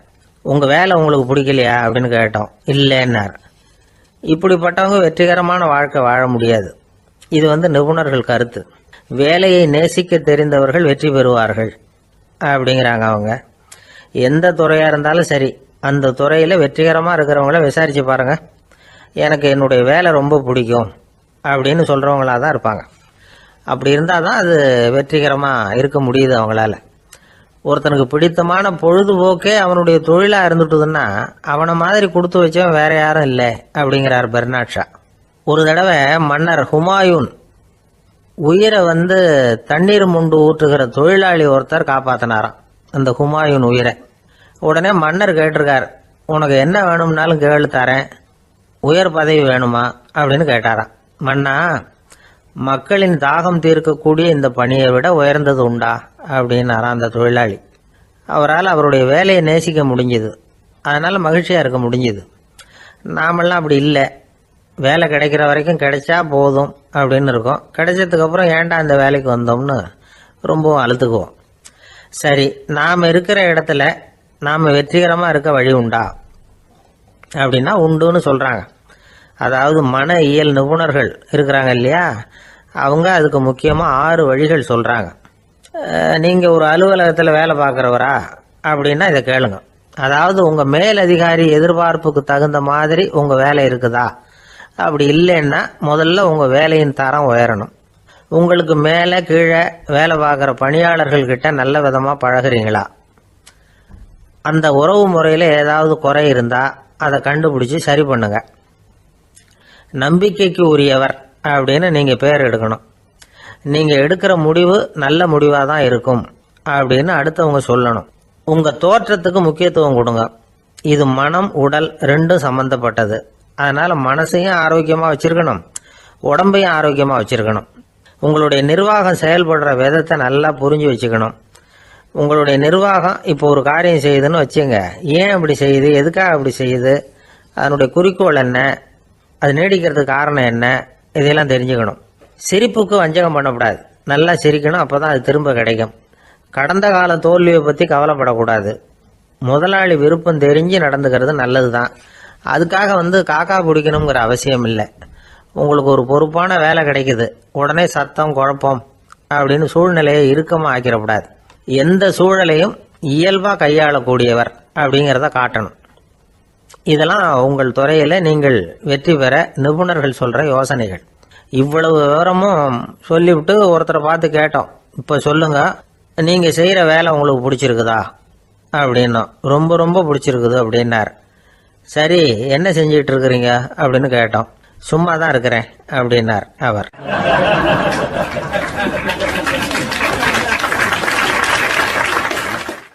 அள்ள அள்ள குறையாதது அட்சய பாத்திரம், அது நமக்கு தெரியும், கேள்விப்பட்டிருக்கிறோம். ஆனால் போட போட நிரம்பாத ஒரு பாத்திரம் உண்டு. அது என்ன தெரியுமா? நம்மள பல பேர்கிட்ட அந்த பாத்திரம் உண்டு. அதுதான் பேராசை அப்படிங்கிற பாத்திரம். அதை நிறைவு செய்யவே முடியாது. பேராசையை பற்றி சுஃபி இலக்கியத்தில் ஒரு பிரபலமான கதை உண்டாம். அதை ஒரு பெரியவர் எடுத்து சொல்லியிருக்கிறார். ஒரு மன்னர் நகர்வலம் போயிட்டு இருக்கார். ஒரு பிச்சைக்காரன் மன்னர் எதிரில் வரான். பிச்சை போடுங்கிறான். என்னுடைய அமைதியை கெடுக்காதே போங்கிறார் மன்னர். அவன் சிரிக்கிறான். அரசே, உங்களுடைய அமைதி கெடக்கூடிய நிலையில் இருந்தா அதுக்கு பேர் அமைதியே கிடையாது அப்படின்னு. எதிரில் நிற்கிறது வெறும் பிச்சைக்காரன் இல்லை, யோகி அப்படிங்கிறத மன்னர் புரிஞ்சுக்கிட்டார். துறவியே, உங்களுக்கு என்ன வேணும்னாலும் கேளுங்க, கொடுக்குறேன்னாராம். அந்த துறவி மறுபடியும் சிரிக்கிறார். அரசே, உங்களால் முடியாததையெல்லாம் கொடுக்க முடியும்னு சத்தியம் செய்யாதீங்க அப்படின்னார். மன்னருக்கு கோபம் வந்துட்டுது. என்ன இவர் இப்படி சொல்றாரு அப்படின்னு நினைச்சார். நகர்வலத்தை பாதியிலேயே நிறுத்தினார். வாங்க அரண்மனைக்குன்னார். துறவியை அழைச்சிக்கிட்டு அரண்மனைக்கு வந்துட்டார். துறவி தன்கிட்ட இருந்த பிச்சை பாத்திரத்தை நீட்டினார். இது நிறைய எனக்கு பொற்காசுகள் வேணும் அப்படின்னாராம். அவ்வளவுதானா, இது ஒரு பெரிய காரியமா அப்படின்னு கையை தட்டினாராம் மன்னர். ஒரு பெரிய தாம்பாளம் நிறைய பொற்காசுகள் சேர்ந்தது. அதை அள்ளி போட்டார். போட போட அந்த பிச்சை பாத்திரம் நிரம்பவே இல்லை. பொற்காசுகள் போட போட அவ்வளவையும் உள்ள வாங்கிக்கிட்டே இருக்குது. அரசாங்க கஜானாவே காலி ஆயிட்டுது. மூட்டை மூட்டையா பொற்காசுகளை கொட்டி பார்த்துட்டாங்க. அது முழுங்கிக்கிட்டே இருக்குது. கடைசி வரைக்கும் அந்த பிச்சை பாத்திரம் நிரம்பவே இல்லை. அரசர்கிட்ட இருந்த கர்வம் போயிட்டுது. அப்படியே பொத்துன்னு துறவி காலில் விழுந்தார். அப்போ அந்த துறவி சொன்னாராம், மன்னா, இந்த பிச்சை பாத்திரத்தை உங்களால் மட்டும் இல்லை, வேற யாராலையும் நிரப்ப முடியாது. அதுக்கு என்ன காரணம்னா, இது சாதாரண பிச்சை பாத்திரம் இல்லை, பேராசைகளோட வாழ்ந்து செத்து போன ஒரு மனிதனின் மண்டை ஓடுது அப்படின்னாராம். பாருங்க, இதுதான் அந்த சுஃபி இலக்கிய கதை. செத்த பிறகும் நிறைவு இல்லைன்னா அது எப்பேற்பட்ட பேராசையா இருக்கும்னு யோசிச்சு பார்த்துங்க. நம்மால் ஒருத்தர் கல்யாணம் பண்ணிக்க பொண்ணு பார்த்துக்கிட்டு இருந்தார். அழகு, அறிவு, படிப்பு எதுவும் தேவையில்லை, பணம் மட்டும் இருந்தா போதும் அப்படின்னு பார்க்குறவங்க கிட்ட எல்லாம் சொல்லி வச்சார். ரொம்ப நாளைக்கு அப்புறம் ஒரு பணக்காரர் கிடைச்சார். அவர் சொன்னார், இதை பாருங்க, எனக்கு 20 வயசுல ஒரு மகள், அவளை நீங்க கல்யாணம் பண்ணிட்டா 2 லட்சம் பணம் கொடுப்பேன். 25 வயசுல ஒரு பொண்ணு, அவளை கல்யாணம் பண்ணிட்டா 2.5 லட்சம் தருவேன்.